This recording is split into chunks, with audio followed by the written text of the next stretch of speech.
So hello everyone and good morning सभी को। उम्मीद करता हूँ मेरी वॉइस प्रॉपर आ रही होगी, सभी तक एक बार कंफर्म कर देंगे।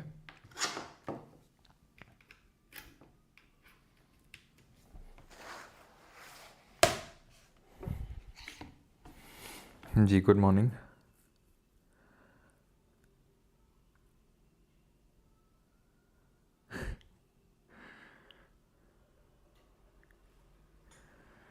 ओके।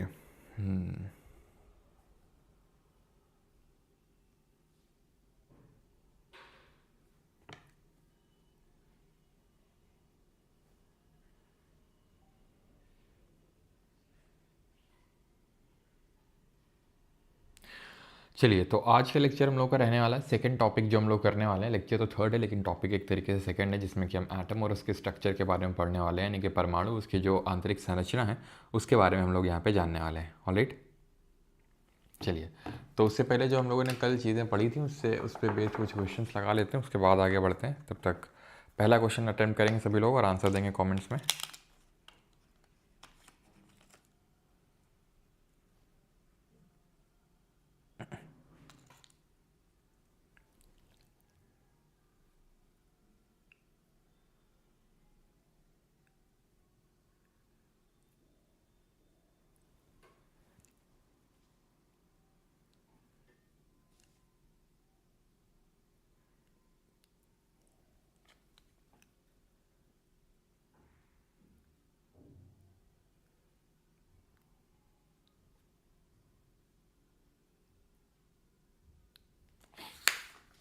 चलिए, तो पहला क्वेश्चन का जो पहला स्टेटमेंट है that is an element is a pure substance made up of only one type of atom that can not be broken down by chemical means, जिसको कि तोड़ा नहीं जा सकता बाई केमिकल मीन्स। बिल्कुल सही है। Compounds are made up of two और more different elements chemically bonded in a fixed ratio. Impure substances such as alloy like brass consist of two or more different substances. Impure substance यानी कि एक तरीके से mixture such as alloys like brass consist of two or more different substances. तो यहाँ पर अगर हम देखेंगे तो कॉपर और जिंक यहाँ पे दो डिफरेंट हमारे सब्सटेंसेज होंगे, तो तीसरा भी सही होगा। Option number D would be the correct answer. Consider the following statement regarding the fundamental states of matter, यानी पदार्थ की मूलभूत अवस्थाओं से संबंध में निम्नलिखित कथनों पर विचार करें। Solids have a tendency to maintain their shape when subjected to outside force, यानी ठोसों में बाहरी बल लगाने पर अपना आकार बनाए रखने की प्रवृत्ति होती है। बिल्कुल। In the gas state the force of attraction between the particles are high compare to solids. No, the force of attraction between the particles is least, सबसे कम होता है। ठीक है, और मूवमेंट या फिर काइनेटिक एनर्जी सबसे ज़्यादा देखने को मिलेगी यहाँ पे। Plasma is the fourth state of matter and consist of an ionised gas. True, तो यहाँ पर आंसर क्या होगा 1 एंड 3 ओनली। देन अगर बात करेंगे बोस आइंस्टाइन कंडेंसेट के बारे में क्वेश्चन है, पढ़ेंगे। सर न्यू बैच कब आएगा, प्लीज़ रिप्लाई। न्यू बैच तो यार अब एग्ज़ाम के बाद आएगा, ठीक है, जब सीजीएल एग्ज़ाम हो जाएगा उसके बाद आएगा, है ना। It is formed by cooling a gas of bosons to temperatures very close to absolute zero. ठीक है, बहुत जब गैस ऑफ लो डेंसिटी को एब्सोल्यूट ज़ीरो पे कूल डाउन कर देते हैं तब बोसॉन्स देखने मिलते हैं। The existence of BEC was predicted by Albert Einstein in 1925 based on work by Satyendranath Bose. The first BEC was experimentally produced in 1995 using rubidium gas atoms. तो ये आपका सही है, ऑप्शन नंबर डी 1, 2 एंड 3। बाकी ये आपका fourth question है, ठीक है, इसको ज़रा अटेम्प्ट करिए। एंड ये जो फिफ्थ क्वेश्चन है इसको ज़रा अटेम्प्ट करिए। ये फोर्थ है, इसको पॉज करके, और इसको फिफ्थ। ठीक है, जल्दी से करिए।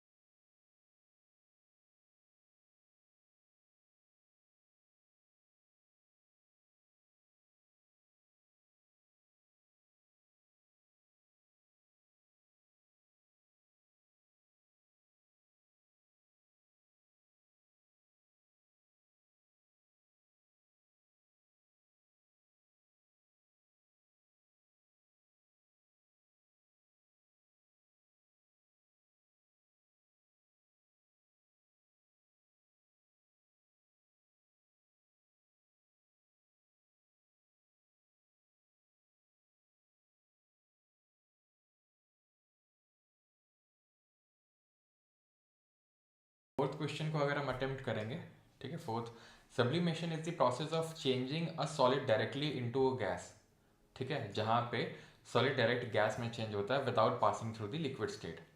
Deposition is the opposition of sublimation where a gas turns directly into solid. The rate of evaporation increases when humidity increases. No. A solution is homogeneous mixture where particles are smaller than a nanometer and do not scatter the light. Yes. Colloids are actually heterogeneous but appear uniform to the naked eyes. Yes. The Tyndall effect is the scattering of a beam of light by particles in a colloidal solution.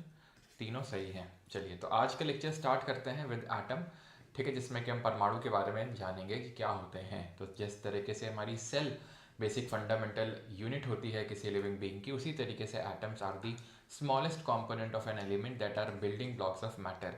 तो जो हम matter अभी पढ़ रहे थे, solid, liquid, gas, तो इनका जो बिल्डिंग ब्लॉक है, like for example building block अगर हम देखें तो हमारे जैसे घर का क्या है, ईंट है, ब्रिक है, राइट. जैसे हमारी बॉडी का क्या है, सेल है. उसी तरीके से ये बिल्डिंग ब्लॉक है किसका, मैटर का. यानी कि जो मैटर है वो एटम से मिल मिल के बना हुआ है, एटम्स से मिल मिल के इस तरीके से ऐसे समझ सकते हो कि बना हुआ है. Okay. N atom is composed of, अब इस पे आते हैं, इस पॉइंट को भी रोक के रखिए. बस अभी ये समझिए कि atoms are the smallest component of an element, सबसे छोटे कॉम्पोनेंट होते हैं. अब इसको लेके काफ़ी सारे लॉज आए, ठीक है, एटम्स को लेके काफ़ी सारे लॉज है. पहले उन लॉज को समझते हैं, कौन कौन से लॉज हैं, किसने दिए थे और उन लॉ में लिखा क्या हुआ है. तो सबसे पहला लॉ ऑफ केमिकल कॉम्बिनेशन. तो लॉ ऑफ केमिकल कॉम्बिनेशन के अंतर्गत आता है लॉ ऑफ कंजर्वेशन ऑफ मास, इसके अंतर्गत आता है लॉ ऑफ कांस्टेंट प्रोपोर्शंस, ठीक है. तो ये क्या है, लॉ ऑफ केमिकल कॉम्बिनेशंस हैं, जिसमें पहला है आपका law of conservation of mass. तो law of conservation of mass states that in a closed system the total mass of a system remains constant over time, meaning mass is neither created not destroyed but can only change the form.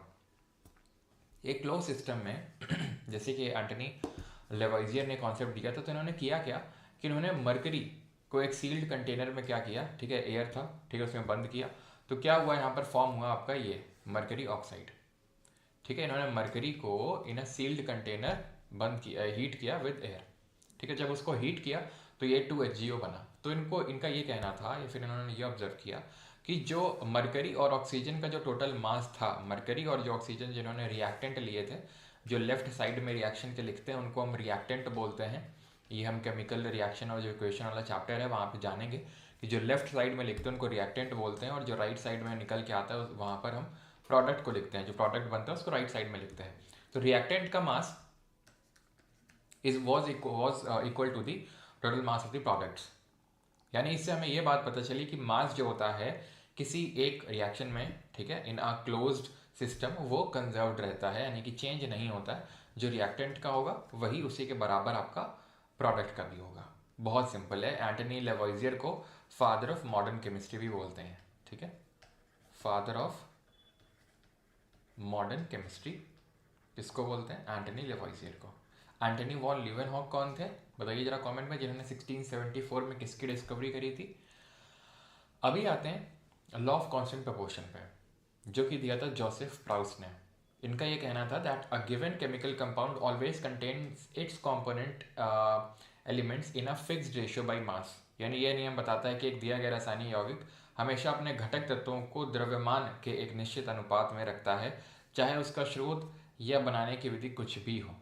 यानी कि fixed ratio by mass में exist करते हैं जो elements हैं in a compound regardless of its source और method of preparation.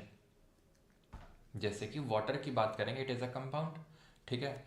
इसके component element क्या है, हाइड्रोजन है और ऑक्सीजन है. अब ये हाइड्रोजन और ऑक्सीजन जो है आपको देखने को मिलेगा वाटर में, which is a compound, H2O के फॉर्म में आपको देखने को मिलेगा, ये मॉलिक्यूल H2O. अब ये H2O चाहे आप किसी तरीके से, पानी आप किसी भी विधि से बनाएं, पानी आप कहीं से ले लें, नाले का पानी ले लें, अपने घर का पानी ले लें, टंकी का पानी ले लें, RO का पानी ले लें, कहीं से भी पानी ले लें, H2O ही मिलेगा. वही ये बोल रहा है लॉ ऑफ कांस्टेंट प्रोपोर्शन कि इन अ गिवन केमिकल कंपाउंड, किसी केमिकल कंपाउंड में, ठीक है, उसके जो कंपोनेंट एलिमेंट हैं वो fixed ratio by mass exist करते हैं. लाइक फॉर एग्जांपल यहाँ पे अगर हम बात करेंगे तो जैसे अभी तो आप लोगों ने, आप में से काफ़ी लोगों को पता होगा, काफ़ी लोगों को नहीं पता होगा, जैसे कि हमारे एटॉमिक नंबर एलिमेंट के क्या होते हैं, एटॉमिक मास एलिमेंट के क्या क्या होते हैं, ठीक है. तो यहाँ पे इसका 2 हो जाएगा, और यहाँ पे अगर बात करेंगे ऑक्सीजन का कितना निकल के आएगा, 16 निकल के आएगा। तो ये 1:8 के रेशियो में एग्जिस्ट कर रहे हैं।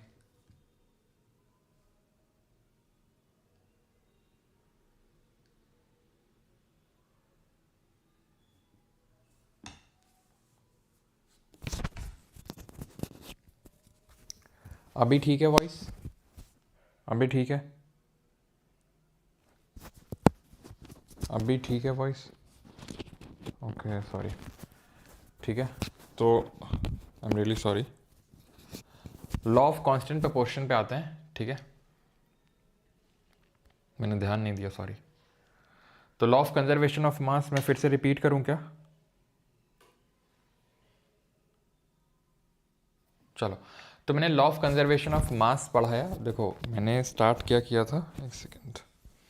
लॉ ऑफ केमिकल कॉम्बिनेशन हम लोगों ने शुरू किया, ठीक है, रासायनिक संयोजन के नियम, जिसमें कि हमने 2 लॉज पढ़ने होते हैं, लॉ ऑफ कंजर्वेशन ऑफ मास, ठीक है, and law of constant proportions, यानी द्रव्यमान संरक्षण का नियम और स्थिर अनुपात का नियम। ये 2 नियम हमें पढ़ने होते हैं, ये 2 लॉज हमें पढ़ने होते हैं, जिसमें law of conservation of mass ये बोलता है, okay, no no no no, okay ठीक है, कोई नहीं। तो जो रिएक्टेंट का जो मास होता है वो प्रोडक्ट के मास के बराबर होता है, यानी कि आपका मास चेंज नहीं होता है एक रिएक्शन में। ये है कंजर्वेशन ऑफ मास, की मास कंजर्व्ड रहता है, ओके। एंड कांस्टेंट प्रोपोर्शन का मतलब ये है कि जो एलिमेंट्स हैं किसी भी कंपाउंड में वो फिक्स्ड रेशियो में रहते हैं। जैसे वाटर में अगर बात करेंगे तो ये 1:8 के रेशियो में रहते हैं। जैसे मेथेन की अगर बात कर लें, ठीक है, तो यहाँ पे अगर बात करेंगे तो ये कुछ ये रेशियो निकल के आ जाएगा, 3:1 के रेशियो में कार्बन और हाइड्रोजन। तो ये मेथेन आप कहीं से भी डिराइव करें, कहीं से भी लेके आएँ, कहीं से भी बनाएं, यही रेशियो देखने को मिलेगा, और इसको बोलते हैं लॉ ऑफ कांस्टेंट प्रोपोर्शन, ठीक है, जो कि दिया गया था किसके द्वारा, जोसेफ प्राउस्ट जी के द्वारा ये दिया गया था लॉ। ऑलराइट, देन आते हैं दे एटॉमिक मॉडल्स पे। तो एटॉमिक मॉडल्स निकल के आए। एटॉमिक मॉडल का मतलब ये है कि एटम में क्या क्या है, एटम किस तरीके से है, किस तरीके से इलेक्ट्रॉन्स है, उसके अंदर प्रोटॉन्स हैं, ये सारे जो अलग अलग तरीके के मॉडल्स हैं वो हमें पढ़ने होते हैं, क्योंकि बहुत सारे साइंटिस्ट हैं जिन्होंने अपने अपने मॉडल दिए कि किस तरीके से हमें देखने को मिलता है एक एटम, ठीक है। तो सबसे पहले जो निकल के आए 1803 में वो थे जॉन डाल्टन। जॉन डाल्टन ने 1803 में निकल गया, बट 1808 में इन्होंने अपनी थ्योरी दी थी। ध्यान रखना ये ईयर इंपॉर्टेंट है, 1808 ही याद रखना है आपको, 1803 नहीं। 1808 है तो यहाँ रख लो, नहीं तो आपको कन्फ्यूजन हो जाएगा इस चीज़ को लेके। 1808 आपको याद रखना है, ठीक। All matter is made up of indivisible particle called atoms, यानी जितना भी मैटर बना हुआ है, चाहे वो सॉलिड हो, चाहे लिक्विड हो, चाहे वो गैस हो, वो एक इनडिविजिबल पार्टिकल का बना हुआ है atom, which can not be created not destroyed. यानी एटम एक इनडिविजिबल पार्टिकल है, यानी कि एटम के बियॉन्ड फर्दर डिवीजन पॉसिबल नहीं है। एटम के बियॉन्ड फर्दर डिवीजन पॉसिबल नहीं है। जैसे कि हम अपनी बॉडी में देखते हैं, क्या हमारी बॉडी में अलग अलग ऑर्गन्स हैं। अब ऑर्गन में हम देखेंगे तो थोड़ा सा घुस के तो हमें क्या मिलेंगे, टिश्यूज़ मिलेंगे, टिश्यूज़ के अंदर घुस के देखेंगे मिलेंगे सेल मिलेंगे, तो सेल के अंदर फाइनली सेल ऑर्गेनल्स मिलेंगे, लेकिन फिर उसके अंदर हमें कुछ ऐसा सच नहीं मिलेगा कि सेल के बियॉन्ड भी कुछ है। तो इसी तरीके से इनका भी ये कहना था कि एटम्स के बियॉन्ड कुछ नहीं है, लेकिन ये एक इनका लिमिटेशन था, इनकी थ्योरी का लिमिटेशन इसलिए था क्योंकि अभी हम आगे चल के देखेंगे कि बाद में एटम्स को भी एटम्स को भी डिवाइड करके इसके अंदर हमें कुछ ना कुछ तो देखने को मिला, जिसको कि हम इलेक्ट्रॉन, प्रोटॉन और न्यूट्रॉन के नाम से जानते हैं। लेकिन इन्होंने बोला था कि एटम डिविजिबल नहीं है। इनके टाइम तक ऐसा इलेक्ट्रॉन, प्रोटॉन, न्यूट्रॉन कुछ एग्जिस्ट तो करता था लेकिन डिस्कवर नहीं हुआ था। Atoms of the same element have identical mass and physical properties, यानी कि एक ही तत्व के परमाणुओं का द्रव्यमान और भौतिक गुण समान है। लाइक फॉर एग्जाम्पल ये आयरन रॉड है, ठीक है, इसमें आयरन के बहुत सारे एटम्स होंगे, ठीक है, अब बहुत सारे एटम्स होंगे। अब आप कोई भी एटम ले लो, सेम प्रॉपर्टी होगी उसकी, सेम मास होगा, सेम प्रॉपर्टी होगी, सेम हर कुछ होगा, मास भी सेम होगा और फिजिकल प्रॉपर्टी भी सेम होगी, ठीक है। तो अगर आप एटम ले रहे हैं सेम एलिमेंट का तो सब कुछ सेम होगा। Compound are combination of atoms 2 और मोर एलिमेंट्स। तो कंपाउंड क्या है, 2 या 2 से ज़्यादा एलिमेंट्स का कॉम्बिनेशन है, जो कि हमने कल भी समझा था। 2 या 2 से ज़्यादा एलिमेंट का कॉम्बिनेशन है, केमिकल कॉम्बिनेशन है। अगर केमिकली कंबाइन नहीं हो रहे हैं तो वो कंपाउंड नहीं, वो मिक्सचर कहलाएंगे। जैसे फॉर एग्जांपल कॉपर और जिंक, ये आपका कोई कंपाउंड नहीं है, ये मिक्सचर है, ये एक एलॉय है। किस क्या नाम से जानते हैं इसको, ब्रास। वैसे तो मेटल नॉन मेटल चैप्टर में सारे अलॉयज देखेंगे कि किस किस से मिलकर बने हुए होते हैं, लेकिन ठीक है, अभी के लिए कॉपर और जिंक क्या होता है, ब्रास होता है, लेकिन ये केमिकली बॉन्डेड नहीं है, क्योंकि दोनों ही मेटल्स हैं और मेटल के बीच में कोई बॉन्ड नहीं बनता है। नॉन मेटल के बीच में सच देखेंगे, ठीक है, बॉन्ड किस तरीके से बनता है, लेकिन मेटल और मेटल के बीच में कोई बॉन्ड यहाँ पे नहीं देखने को मिलेगा। All chemical reactions involve the rearrangement of atoms. तो जो भी केमिकल रिएक्शंस होती हैं उनमें क्या होता है, एटम्स का रीअरेंजमेंट होता है बस, ठीक। ये कहना था जॉन डाल्टन का। नहीं, सभी रासायनिक अभिक्रियाओं में परमाणुओं का पुनर्गठन शामिल होता है। यौगिक दो या दो से अधिक तत्वों के परमाणुओं के संयोजन होते हैं। 1808 में डाल्टन जी ने एटॉमिक थ्योरी दी थी, ठीक। सबसे पहले एटॉमिक थ्योरी किसने दी थी, तो जॉन डाल्टन ने दिया था। इसके बाद आए जे थॉमसन, जिन्होंने इलेक्ट्रॉन की डिस्कवरी करी, और डाल्टन जी के जो थ्योरी दी थी उसका जो पहला पॉस्टुलेट है उसको उन्होंने गलत साबित कर दिया, क्योंकि इन्होंने बोला था डाल्टन जी ने कि एटम इनडिविजिबल पार्टिकल है, एटम को फर्दर डिवाइड कर ही नहीं सकते, परमाणु को विभाजन हम उसका कर ही नहीं सकते, क्योंकि वो अविभाज्य है, वो अविभाज्य कणों से बने हुए होते हैं, लेकिन उन्होंने इसको विभाजन कर दिया। 1898 में जे थॉमसन परफॉर्म्ड CRT यानी कैथोड रे ट्यूब जो एक्सपेरिमेंट होता है by observing streams of particles emitted by cathode of a vacuum tube which led to the discovery of electrons, ठीक है। तो जो कैथोड है वैक्यूम ट्यूब का, जो इन्होंने पूरा एक्सपेरिमेंट किया था, उससे इन्होंने देखा कि इलेक्ट्रॉन्स का इजेक्शन हुआ है, इलेक्ट्रॉन्स निकले हैं, यानी कि एटम्स के अंदर से कुछ निकला है। तो मतलब ये है कि एटम्स इनडिविजिबल तो नहीं है बल्कि डिविजिबल हैं, यानी एटम के अंदर भी कुछ है अभी, जो कि डाल्टन जी ने अभी तक डिस्कवर नहीं किया था उसको। और वो 1897 में डिस्कवरी और का काम किया जैसे थॉमसन ने, और वो 1898 में फिर पब्लिश हुआ था वो वर्क उनका। तो ही propose that an atom consist of a positively charge sphere, ठीक है, पॉजिटिवली चार्ज स्फीयर है, and the electrons are embedded in, ठीक है, पॉजिटिव एक स्फीयर है ऐसे समझ लो, और उसमें कहीं कहीं नेगेटिव बीच बीच में आपको देखने को मिलेगा। The negative and positive charge are equal in magnitude, so the atom as a whole is electrically neutral. इनका ये कहना था क्योंकि पॉजिटिव और जो नेगेटिव चार्ज है मैग्नीट्यूड में इक्वल है, नंबर में हो सकता है कि ज़्यादा कम हो सकता है, लाइक फॉर एग्जांपल कि पॉजिटिव बहुत ज़्यादा है, इलेक्ट्रॉन कहीं कहीं पे है, लेकिन क्योंकि इलेक्ट्रॉन की मैग्नीट्यूड ज़्यादा है तो वो इस वजह से क्या है कि उन दोनों एक दूसरे को न्यूट्रलाइज कर रहे हैं। तो इसीलिए as a whole in a nutshell atom एक न्यूट्रल, इलेक्ट्रिकली न्यूट्रल एंटिटी है, ऐसा कहना था। तो ऋणात्मक और धनात्मक आवेश परिमाण में समान होते हैं, इसलिए परमाणु समग्र रूप से विद्युत रूप से तटस्थ होता है, इलेक्ट्रिकली न्यूट्रल होता है, ठीक। तो इनका ये कहना था कि जिस तरीके से वाटरमेलन होता है, तो वाटरमेलन में यानी कि तरबूज में आप देखते हैं कि जो खाने वाला हिस्सा होता है, जो पल्प होता है, जो आपको है ना वो रेडिश कलर का जो होता है, तो हम लोग उसको खाते हैं और बीज को हटा देते हैं, तो बीज थोड़ा थोड़ा कहीं कहीं पे होता है, तो इसको वाटरमेलन मॉडल पे बोलते हैं, ठीक है। यही जे थॉमसन ने बोला था कि पूरा पॉजिटिव है और बीच बीच में इलेक्ट्रॉन यानी नेगेटिव एम्बेडेड है। प्लम पडिंग मॉडल भी बोलते हैं इसको। प्लम पडिंग का मतलब होता है, या रेजिन पडिंग मॉडल, पडिंग का मतलब है खीर। तो जैसे खीर होती है, तो खीर में मेनली अगर आप देखोगे तो दूध है, ठीक है, दूध चावल है। उसके अलावा अगर देखेंगे कहीं कहीं पे हमें ड्राई फ्रूट्स देखने को मिलते हैं थोड़े ऊपर, यानी मेन जो खीर बनी हुई है वो दूध चावल की बनी हुई है, अगर वो चावल की खीर है तो, ठीक है। और उसमें बीच बीच में ड्राई फ्रूट्स पड़े हुए हैं। एक्चुअल में क्या है कि वहाँ पर मतलब विदेशों में ये सब प्लम पडिंग वडिंग ये सब बनता है कुछ तो क्रिसमस के टाइम पे, तो उसी से कंपेयर किया है इन्होंने कि किस तरीके से, जैसे आप ये वाटरमेलन मॉडल समझ गए होगे आप कि किस तरीके से खाने वाला हिस्सा होता है और बीच बीच में बीज होते हैं, इसी तरीके इन्होंने बोला एटम भी होता है कि जहाँ पर पूरा एटम जो होता है पूरा पॉजिटिव हर जगह पॉजिटिव पड़ा हुआ है, पॉजिटिव हर जगह पॉजिटिव पड़ा हुआ है, बीच बीच में नेगेटिव है, जितना पॉजिटिव है उतना नहीं है। मैग्नीट्यूड में अगर हम देखें दोनों बराबर हैं, इसी वजह से एटम एज इलेक्ट्रिकली न्यूट्रल है एंटिटी है, लेकिन इलेक्ट्रॉन बीच बीच में प्रेजेंट है आपका, ठीक है। अब इस पर ज़्यादा मैं ओवर फोकस नहीं कर पाऊंगा। In this model the positive charge is spread throughout the atom like the bulk of pudding और watermelon, while the electrons are embedded within it like plums और द सीड्स, ओके डन। तो ये आप देख सकते हो इस तरीके से एटम है, पॉजिटिव पूरा है और बीच बीच में आपको नेगेटिव भी देखने को मिलेगा। So it compared it from a sphere of uniform positive charge, इन्होंने बोला it is atom is a sphere kind of sphere, और स्फीयर में पूरा पॉजिटिव और बीच बीच में नेगेटिव एम्बेडेड है, ओके ऑलराइट। अभी देखो यहाँ पे जिन्होंने बोला ना कि negative and positive charge are equal in magnitude, atom is electrically neutral, atom consist of positively charge sphere and the electrons, ये जो चीज़ें हैं कुछ ठीक है, इलेक्ट्रॉन की डिस्कवरी करी, वेल एंड गुड, इलेक्ट्रॉन सही है, इलेक्ट्रॉन होता है, सब कुछ सही है। लेकिन जो इन्होंने जिस हिसाब से डिस्क्राइब किया कि पूरा एटम पॉजिटिव पॉजिटिव है, ठीक है, और नेगेटिव नेगेटिव है, तो उस हिसाब से रदरफोर्ड ने क्या किया, रदरफोर्ड ने माना कि हाँ भाई अगर जे थॉमसन ने बोला तो सही बोला होगा। तो 1911 में 1911 में इन्होंने एक एक्सपेरिमेंट किया। एक्सपेरिमेंट में इन्होंने क्या किया, सोने की एक पतली पतली सी, बहुत पतली सी एक फॉयल ली। फॉयल का मतलब एक पत्ती टाइप ली, पत्ती, ठीक है, इस तरीके से पत्ती, ठीक है। तो उन्होंने गोल्ड फॉयल ली एक तरीके से, और बहुत पतली ली। 1000 एटम, 1000 एटम का मतलब तुम समझते हो बेटा, जो पेपर होता है ना, हम लोग पेपर यूज़ करते हैं ये, ठीक है, वो पेपर से भी पतला।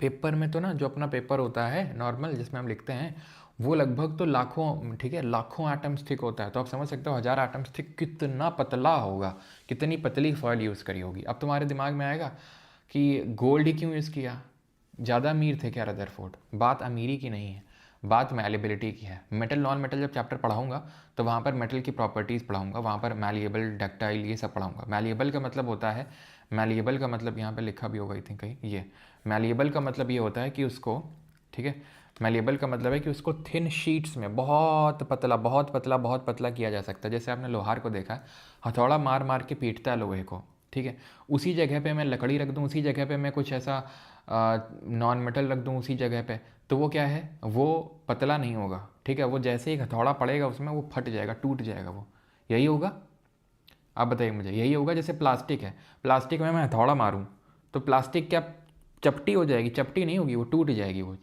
ये मेटल क्या होते हैं, चपटे होते जाते हैं, चपटे होते जाते हैं, लेकिन एक लिमिट होती है। गोल्ड जो होता है बहुत चपटा हो जाता है, बहुत पतला हो जाता है। तो पतला चाहिए था। अब पतला ही क्यों चाहिए था? पतला इसलिए चाहिए था क्योंकि इसमें इन्होंने क्या किया कि जो अल्फ़ा पार्टिकल्स हैं उसको बम्बार्ड करवाया। अल्फ़ा पार्टिकल्स क्या होते हैं? डबली चार्ज हीलियम एटम्स होते हैं। ये पता नहीं क्या इशू आता है लिखने में, डबली चार्ज्ड, ठीक है, हीलियम एटम्स होते हैं ये, ठीक है। इसमें इन्होंने क्या करवाया, बम्बार्डमेंट करवाई। बम्बार्डमेंट का मतलब है ये जो डबली चार्ज्ड हीलियम एटम्स हैं जिनको अल्फ़ा पार्टिकल बोल रहे हैं, गोल्ड फॉयल पे इन्होंने क्या किया, इसको स्ट्राइक करवाया। पतला लेना था सो दैट कि बहुत सारे एटम ना हो, नहीं तो ढंग से पता नहीं चल पाएगा। जो डाल्टन जी ने बोला था वो कन्फर्म नहीं हो पाएगा। डाल्टन जी का ये कहना था कि पूरा पॉजिटिव पॉजिटिव है।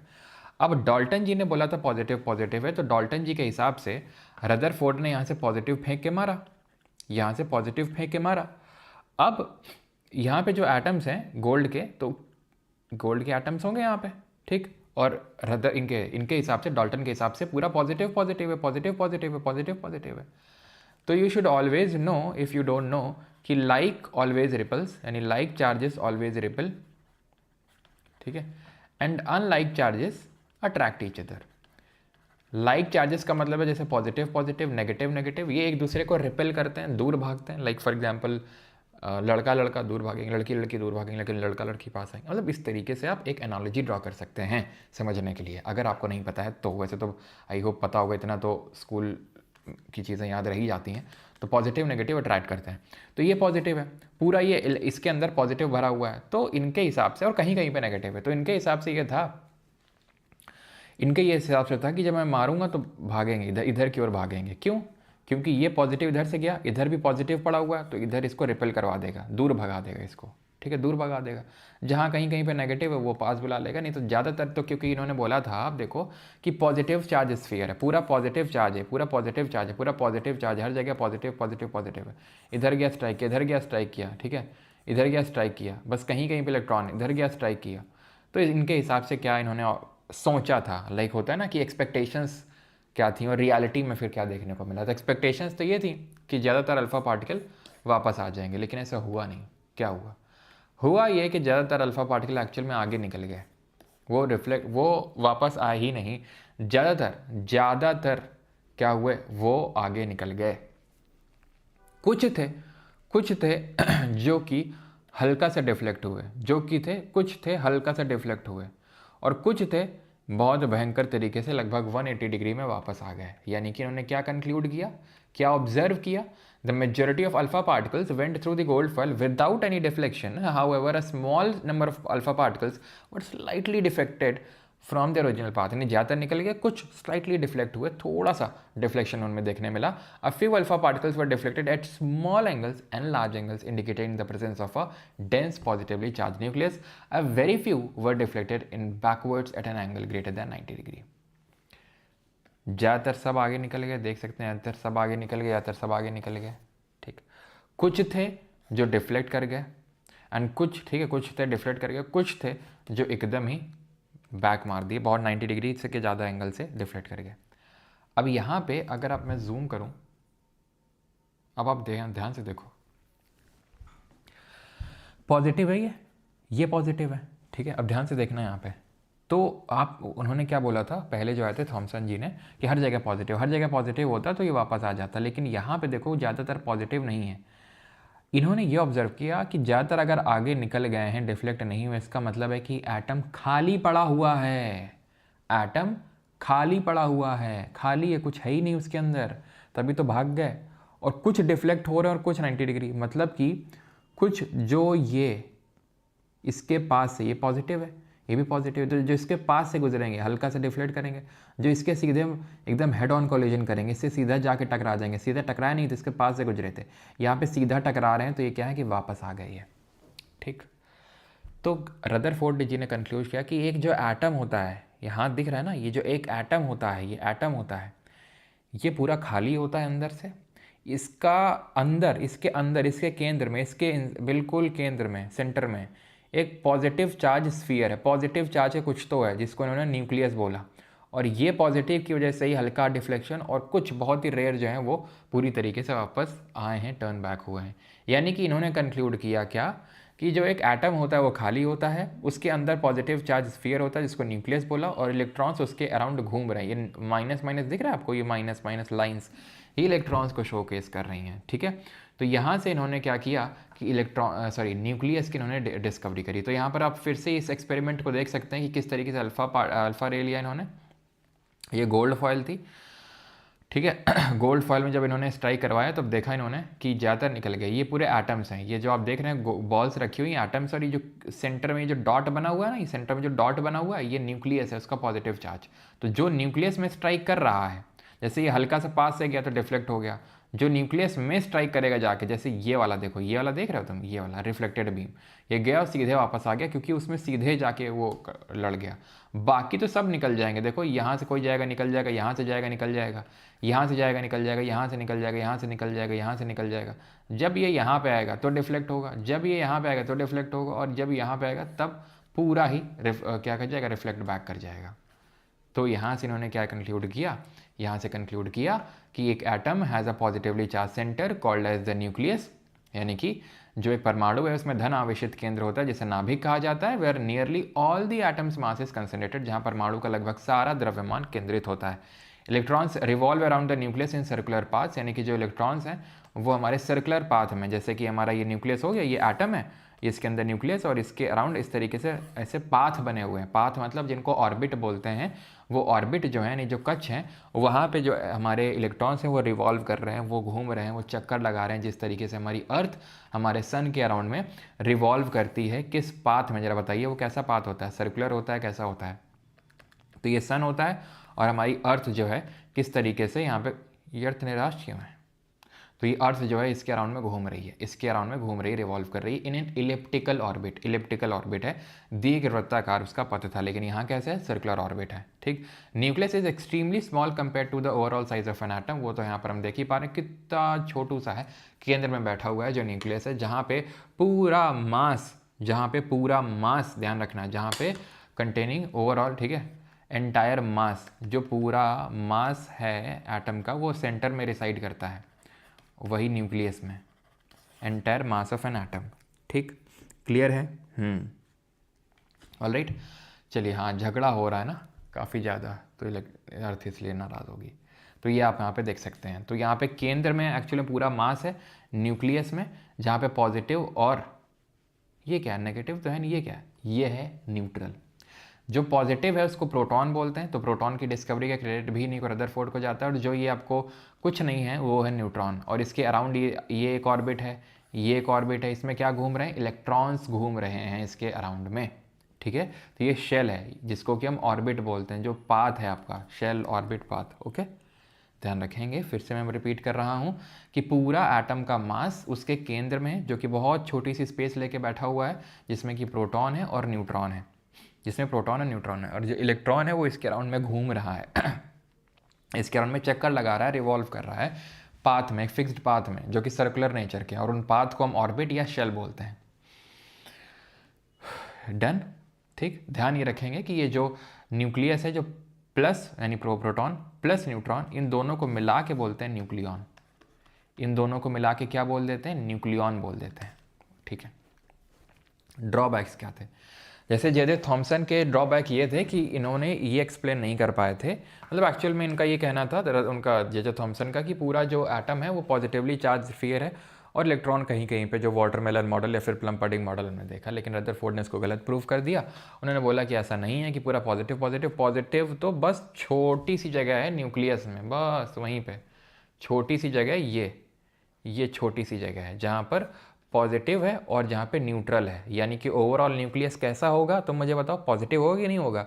अगर पॉजिटिव और न्यूट्रल है तो पॉजिटिव होगा, अगर पॉजिटिव नेगेटिव होता तो न्यूट्रल हो जाता, अगर पॉजिटिव पॉजिटिव होता तो सिर्फ पॉजिटिव, अगर नेगेटिव न्यूट्रल होता तो नेगेटिव होता। इतना तो I think basic common sense होगा ही आप में कि एक तो पॉजिटिव और एक न्यूट्रल, तो न्यूट्रल तो कुछ करेगा नहीं, तो ओवरऑल ही क्या होगा? पॉजिटिव होगा। ठीक है, प्रोटॉन और न्यूट्रॉन मिलके न्यूक्लियॉन बन जाता है। और ये आप देख रहे हैं कि सर्कुलर ऑर्बिट है जिसके अराउंड इलेक्ट्रॉन अपने कैसे घूमने में लगे हुए हैं, घूम रहे हैं ये। ठीक है, तो बस इन्होंने ये बोला था, लेकिन इन्होंने जो एक रदरफोर्ड ने एक्सप्लेन नहीं कर पाए थे वो स्टेबिलिटी ऑफ एटम को एक्सप्लेन नहीं कर पाए थे। The atomic model fail to explain the distribution of electrons and the stability of atom. कैसे? रदरफोर्ड जी का कहना था कि इलेक्ट्रॉन अपनी एनर्जी से घूम रहे हैं इन ऑर्बिट में, इनकी खुद की एनर्जी है, और ऑब्वियस सी बात है कि एनर्जी जब ये घूम रहे हैं तो एनर्जी लूज़ होगी। जब एनर्जी लूज़ होगी, जब ये एनर्जी एमिट करेंगे यानी हम एनर्जी को छोड़ेंगे, तो एक पॉइंट आएगा कि इनकी एनर्जी खत्म हो जाएगी। जब एनर्जी खत्म हो जाएगी तो ये इलेक्ट्रॉन घूमना बंद कर देंगे, तो एटम एग्जिस्ट ही नहीं कर पाएगा ऐसे तो, क्योंकि जब इलेक्ट्रॉन घूमना बंद कर देंगे तो ये जाके न्यूक्लियस में जाके कोलाइड कर जाएंगे, जाके वहाँ पर धंस जाएंगे ये, क्योंकि इनके पास तो एनर्जी बची नहीं है, घूमना बंद करेंगे तो ये, तो ऐसे तो एटम एग्जिस्ट ही नहीं कर पाएगा। अगर एटम एग्जिस्ट नहीं कर पाएगा तो मैटर कहाँ से एग्जिस्ट कर पाएगा? तो जो फंडामेंटल चीज़ है वही अभी अनएक्सप्लेन रह गई थी। इन्होंने न्यूक्लियस की डिस्कवरी करी थी, वेल एंड गुड, प्रोटॉन्स की भी डिस्कवरी कर दी थी, वेल एंड गुड, लेकिन ये इलेक्ट्रॉन्स की जो रिवॉल्विंग है उसको ढंग से एक्सप्लेन नहीं कर पाए थे कि इलेक्ट्रॉन्स की खुद की, इन्होंने बोला कि एनर्जी होता है, जब खुद की होती है और एमिट होती है एनर्जी, तो फिर तो एक पॉइंट आएगा जहाँ पर ये कोलैप्स कर जाएंगे, क्योंकि इनकी एनर्जी तो पूरी चली जाएगी, तो ऐसे तो एटम एग्जिस्ट ही नहीं करेगा, लेकिन एटम तो एग्जिस्ट करता है। तो फिर ये एक इनकी पूरे मॉडल का, इनकी थ्योरी का एक ड्रॉबैक ये साबित हुआ। It did not explain why atom emit specific colours when they are heated, यानी कि जब एटम को हीट करते हैं तो ये क्यों स्पेसिफिक कलर्स एमिट करते हैं, वो बाद में हमें बात पता चल के आई, अभी हम देखेंगे। ठीक है, जो ये बोर मॉडल है 1913 में, एक नील्स बोर करके साइंटिस्ट है, उन्होंने बोला कि नहीं, रदरफोर्ड जो है, ऐसा हेट देने की ज़रूरत नहीं, रदरफोर्ड ने बहुत अच्छा काम किया, बस एक दो चीज़ें एक्सप्लेन थी तो वो मैं एक्सप्लेन कर देता हूँ। ठीक है, तो नील्स बोर जी ने 1913 में फिर बाद में एक्सप्लेन किया कि जो इलेक्ट्रॉन्स है ना अपनी ऑर्बिट छोड़ के कहीं ऊपर जा रहे हैं, नीचे आ रहे हैं, तो इस वजह से ही क्या करते हैं, ये कलर जो है निकालते हैं, एटम्स जो होते हैं ये एमिट करते हैं स्पेसिफिक कलर जब इनको गर्म किया जाता है। गर्म करने पे इलेक्ट्रॉन्स जो हैं अपनी ऑर्बिट को छोड़ के जाते हैं, तो वहाँ पर या तो एनर्जी रिलीज़ होती है या तो एनर्जी इनको चाहिए होती है, तो वो सारे काम होते हैं। It fail to explain why different elements react differently और हाउ इलेक्ट्रॉन्स आर अरेंज्ड। तो ये सब इनके ड्रॉबैक थे जो फर्दर जिस पे नील्स बोर ने 1913 में काम किया। लेकिन उससे पहले आर्टिफिशियल न्यूक्लियर रिएक्शन 1917 में रदरफोर्ड ने जो परफॉर्म करी थी उसके बारे में देख लेते हैं। तो 1917 की बात है, Rutherford perform the first artificially induced nuclear reaction by conducting an experiment in which nitrogen nuclei were bombarded with alpha particle, जहाँ पे जो नाइट्रोजन न्यूक्लाइसन को क्या किया गया, बम्बार्ड किया गया अल्फा पार्टिकल्स के साथ, यानी कि जो डबली चार्ज हीलियम एटम है उनके साथ। Rutherford concluded that hydrogen nucleus is a fundamental particle present in all atoms. Hydrogen nucleus एक फंडामेंटल पार्टिकल है जो सारे एटम्स में आपको देखने को मिलेगा। He name this positively charge particle as proton in 1920। तो अभी हमने देखा था अपने जो अल्फा गोल्ड स्कैटरिंग एक्सपेरिमेंट है, तो उससे इन्होंने न्यूक्लियस की डिस्कवरी करी थी। ठीक, बाद में अपने आर्टिफिशियल न्यूक्लियर रिएक्शन 1917 से प्रोटॉन की डिस्कवरी करी 1920 में। प्रोटॉन की डिस्कवरी में एक और लोग को क्रेडिट जाता है जिनका नाम है गोल्डस्टीन। गोल्डस्टीन ने पहले डिस्कवरी कर तो ली थी प्रोटॉन की, लेकिन इसको एक्सप्लेन नहीं कर पाए थे। गोल्डस्टीन की अगर बात करेंगे तो गोल्डस्टीन ने यहाँ पे पॉजिटिव कैनाल रे एक्सपेरिमेंट किया था। तो कैनाल रेज इन्होंने निकाली थी, ठीक है, कैनाल रेज इनको ऑब्जर्व हुई थी पॉजिटिव पॉजिटिव, ठीक है, तो इसको मतलब पॉजिटिव कैनाल रेज नाम दिया गया था। ऐसा प्रोटॉन की डिस्कवरी के लिए क्रेडिट किसको जाता है? रदरफोर्ड को जाता है। अगर ऑप्शन में गोल्डस्टीन होगा तो गोल्डस्टीन टिक करेंगे, और अगर दोनों होंगे ऑप्शन में तो गो विद रदरफोर्ड। वैसे अभी कभी मैंने देखा तो नहीं इस तरीके का क्वेश्चन जहाँ पे दोनों ऑप्शन में दिया और रदरफोर्ड भी गोल्डस्टीन, तो गोल्डस्टीन का भी नाम आप ध्यान में रखेंगे कि गोल्डस्टीन ने सबसे पहले पॉजिटिव कैनाल रेज की डिस्कवरी करी थी अपने एक्सपेरिमेंट के थ्रू। तो जैसे अभी हमने देखा कि रदरफोर्ड ने अपना एक्सपेरिमेंट किया, न्यूक्लियस के बारे में बताया, लेकिन ही फेल टू एक्सप्लेन इलेक्ट्रॉन्स किस तरीके से रिवॉल्व करते हैं और वो सारी चीज़ें जो अभी हमने देखी, जिनको सक्सेसफुली 1913 में नील्स बोर ने एक्सप्लेन किया। According to this model electrons revolve around the nucleus in stable orbits, stable orbit में रिवॉल्व करते हैं without losing energy in the form of radiation. तो उन्होंने क्या बोला था रदरफोर्ड ने कि अपनी एनर्जी लूज़ करते हैं रेडिएशन के फॉर्म में, लेकिन इनका ये कहना था नील्स बोर का कि नहीं, ये अपनी एनर्जी जो है लूज़ नहीं करते हैं, ये स्टेबल ऑर्बिट में घूमते हैं और उस ऑर्बिट की खुद की एनर्जी होती है, इलेक्ट्रॉन की एनर्जी नहीं होती है, उस ऑर्बिट की एनर्जी होती है। इट इज़ लाइक कि पहिया चल रहा है, पहिया में बैठ जाओगे तुम भी घूमने लगोगे।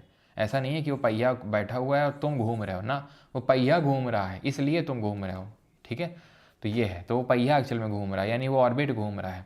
और एनर्जी लेवल्स आर और द ऑर्बिट्स और energy levels are labelled as K L M N, ठीक है, with K being the closest to the nucleus and N being the farthest. मतलब ये न्यूक्लियस है, ये पहली शेल है, ये दूसरी शेल है, ये तीसरी शेल है, ये चौथी शेल है, ये पांचवी शेल है। तो इस तरीके से नामकरण करते हैं, पहली को के, देन दूसरी को L, then M, then N, then O, मतलब इस तरीके से K L M N O P इस तरीके से चलता रहता है आपका, ठीक है। यानी आगे आगे जितना आप आगे बढ़ते जाओ तो वो अल्फ़ाबेट के से बढ़ो, के से शुरू करो और आगे बढ़ते जाओ, ठीक। The ground state is the lowest energy level that an electron can occupy, typically referring to the electron position in the K shell, the inner most shell.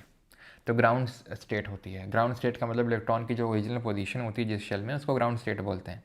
जब when electron moves between different energy levels it either absorbs और emits energy.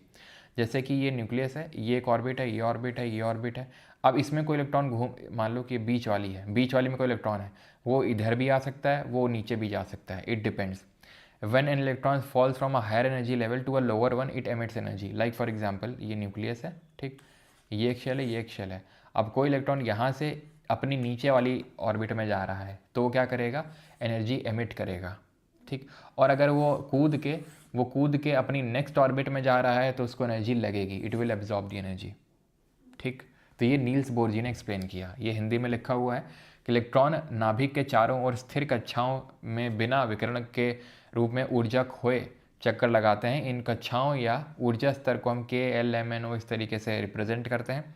निम्नतम अवस्था व सबसे निचला ऊर्जा स्तर है जो एक इलेक्ट्रॉन ग्रहण कर सकता है, जो आमतौर पर के कोश में इलेक्ट्रॉन की स्थिति को संदर्भित करता है। जब कोई इलेक्ट्रॉन निचले ऊर्जा स्तर से उच्च स्तर पर जाता है तो ऊर्जा को अवशोषित करता है, और जब वह, ठीक है, जब वह निचले उच्च ऊर्जा स्तर से निचले स्तर पर गिरता है तो ऊर्जा उत्सर्जित करता है, यानी कि एनर्जी को एमिट करता है, बाहर निकालता है। यहाँ आप देख सकते हैं कि सेंटर में पॉजिटिवली चार्ज न्यूक्लियस है, क्योंकि यहाँ पर प्रोटॉन है और न्यूट्रॉन है, तो प्रोटॉन पॉजिटिवली चार्ज होता है, न्यूट्रॉन न्यूट्रल होता है। तो यहाँ के शेल है, ठीक है, देन ऊपर आएंगे एल आएगी, देन यहाँ एम आएगी, देन एन आएगी। तो के एल एम एन इस तरीके से आप आगे बढ़ते जाते हैं। अब किसी शेल में मैक्सिमम कितने इलेक्ट्रॉन्स हो सकते हैं वो दिया गया था इसके, वही मतलब ये जो 2n² फॉर्मूला होता है उसके द्वारा, ठीक है, जिसको हम बोर-बरी मॉडल बोलते हैं, ठीक है। तो 2n² क्या है कि n जहाँ पे नंबर ऑफ शेल है, यानी उस शेल का नंबर है। जैसे k शेल पहली शेल होती है, देन l दूसरी शेल होती है, m तीसरी होती है, n चौथी होती है, इस तरीके से होती है। तो एक शेल का नंबर होता है सिंपली 2 एंड मल्टीप्लाइड बाई उस सेल का जो नंबर है उसका स्क्वायर से मल्टीप्लाई कर देना है आपको। जैसे कि 1 का स्क्वायर 1 होगा तो 2 आ जाएगा, ठीक है। एल शेल दूसरे नंबर की शेल है तो यहाँ पर n की जगह 2 रख देंगे, सिंपल, ठीक है।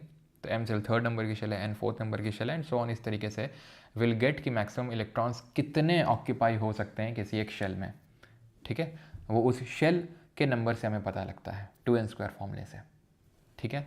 Done, clear.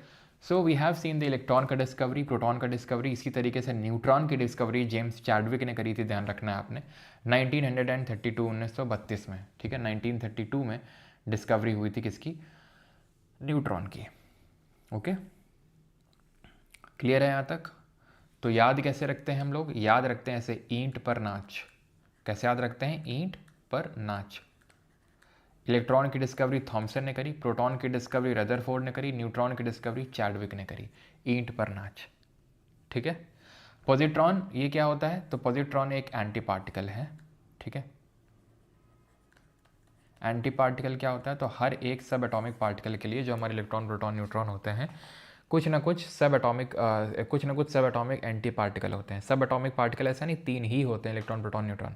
लेकिन मेनली एक एटम में, ठीक है, जिसमें सच कुछ अभी छेड़छाड़ नहीं करी गई है, वो 3 ही आपको सब एटॉमिक पार्टिकल देखने को मिलेंगे। इसके बाद यहाँ से कई सारे आपके एंटी पार्टिकल्स डिराइव हो सकते हैं, जैसे पॉजिट्रॉन हो गया, न्यूट्रिनो हो गया, ठीक है, मियॉन हो गया।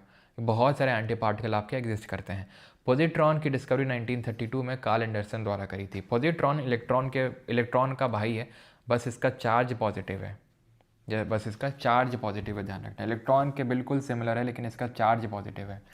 इलेक्ट्रॉन में कितना चार्ज होता है? तो इलेक्ट्रॉन में चार्ज होता है नेगेटिव में चार्ज होता है, इलेक्ट्रॉन नेगेटिवली चार्ज होता है, ठीक है। इसीलिए इसको इलेक्ट्रॉन को ऐसे रिप्रेजेंट करते हैं, ठीक है, क्योंकि नेगेटिवली चार्ज होता है। तो इसका चार्ज होता है -1.6 × 10⁻⁻19 कूलॉम। कूलॉम चार्ज की एसआई यूनिट होती है, एसआई मात्रक होता है। प्रोटॉन पॉजिटिव +1 यूनिट होता है, प्लस ऑफ 1.6 × 10⁻⁻19 कूलॉम, यानी कि जितना इलेक्ट्रॉन में चार्ज होता है उतना ही होता है, बस पॉजिटिव होता है। आई नो कि आपके दिमाग में अब डाउट आएगा कि तो फिर प्रोटॉन और पॉजिट्रॉन में अंतर क्या हुआ? पॉजिट्रॉन में वही बोल रहे थे, इलेक्ट्रॉन पॉजिट्रॉन में कोई अंतर नहीं होता, बस पॉजिट्रॉन का चार्ज पॉजिटिव होता है और उतना ही अमाउंट का, उतना ही मैग्नीट्यूड का चार्ज होता है प्रोटॉन और से पॉजिट्रॉन में भी। बिल्कुल बात सही है, लेकिन आप एक चीज़ नोटिस करो, इलेक्ट्रॉन का मास और प्रोटॉन का मास सेम नहीं है।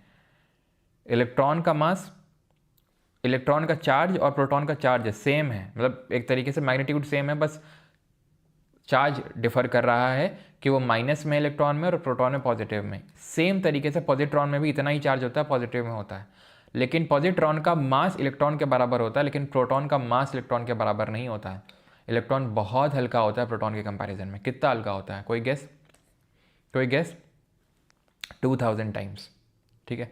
2000 times proton is more heavier than, अरे एग्जैक्टली पूछेगा तो 1777 टाइम्स, अगर टू बी वेरी प्रिसाइज अगर पूछेगा, ठीक है। और अगर ओवरऑल ऐसे रफली पूछेगा तो लगभग 2000 टाइम्स मोर हैवी होता है कौन? Proton as compare to electron.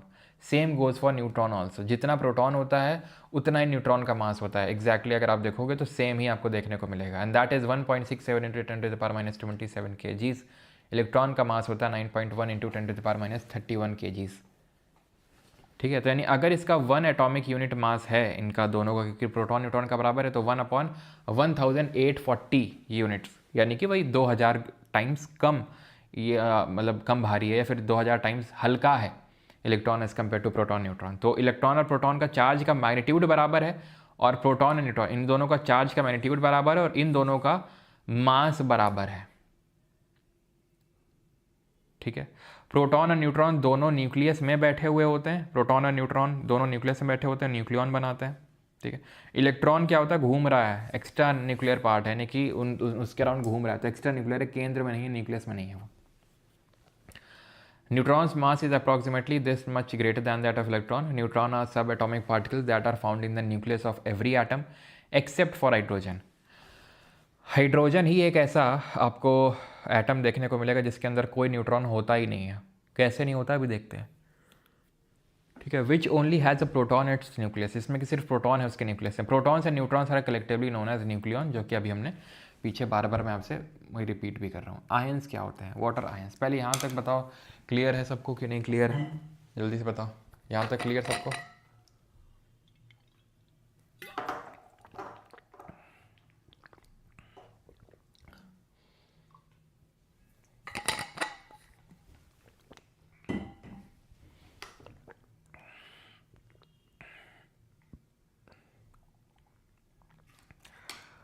Sir charge क्या होता है? अभी आ रहे हैं ना, उसी पे आ रहे हैं।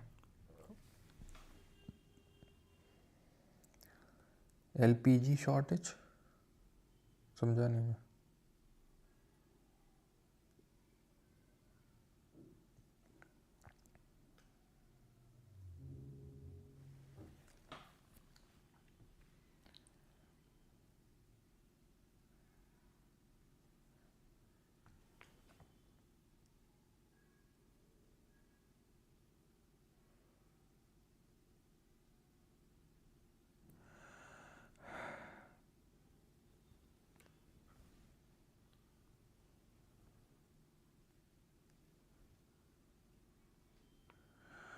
वाई, अच्छा, कि शेल के से स्टार्ट क्यों होता है, ए से स्टार्ट क्यों नहीं होता है। एक्चुअली में इसके पीछे का रीज़न ऐसा कुछ वो नहीं है बहुत, वो मैं ये है कि जब डिस्कवरी हुई थी शेल्स की तो ऐसा था कि भाई चलो के वगैरह से नेमिंग कर देते हैं, अगर हायर एनर्जी ऑर्बिटल्स मिली, ठीक है, जैसे कि अगर कुछ और ऑर्बिटल्स मिली तो उनके नाम पीछे की तरफ हो जाएंगे, ठीक है, यानी कि जो पीछे के अल्फ़ाबेट हैं उनमें नेमिंग करना पॉसिबल हो पाएगा। अगर हम ए से स्टार्ट कर पाएंगे तो उससे पहले जो ऑर्बिट्स अगर हमें इस तरीके की कुछ मिली तो उनका फिर डिस्कवरी, मतलब उनका फिर नेमिंग हो नहीं पाएगा फिर सही से ऑर्डर में। इसलिए केस उन्होंने, जो साइंटिस्ट थे, मुझे साइंटिस्ट का नाम तो याद नहीं है एग्जैक्टली, लेकिन उन्होंने फिर उसी से करना शुरू किया, ठीक है।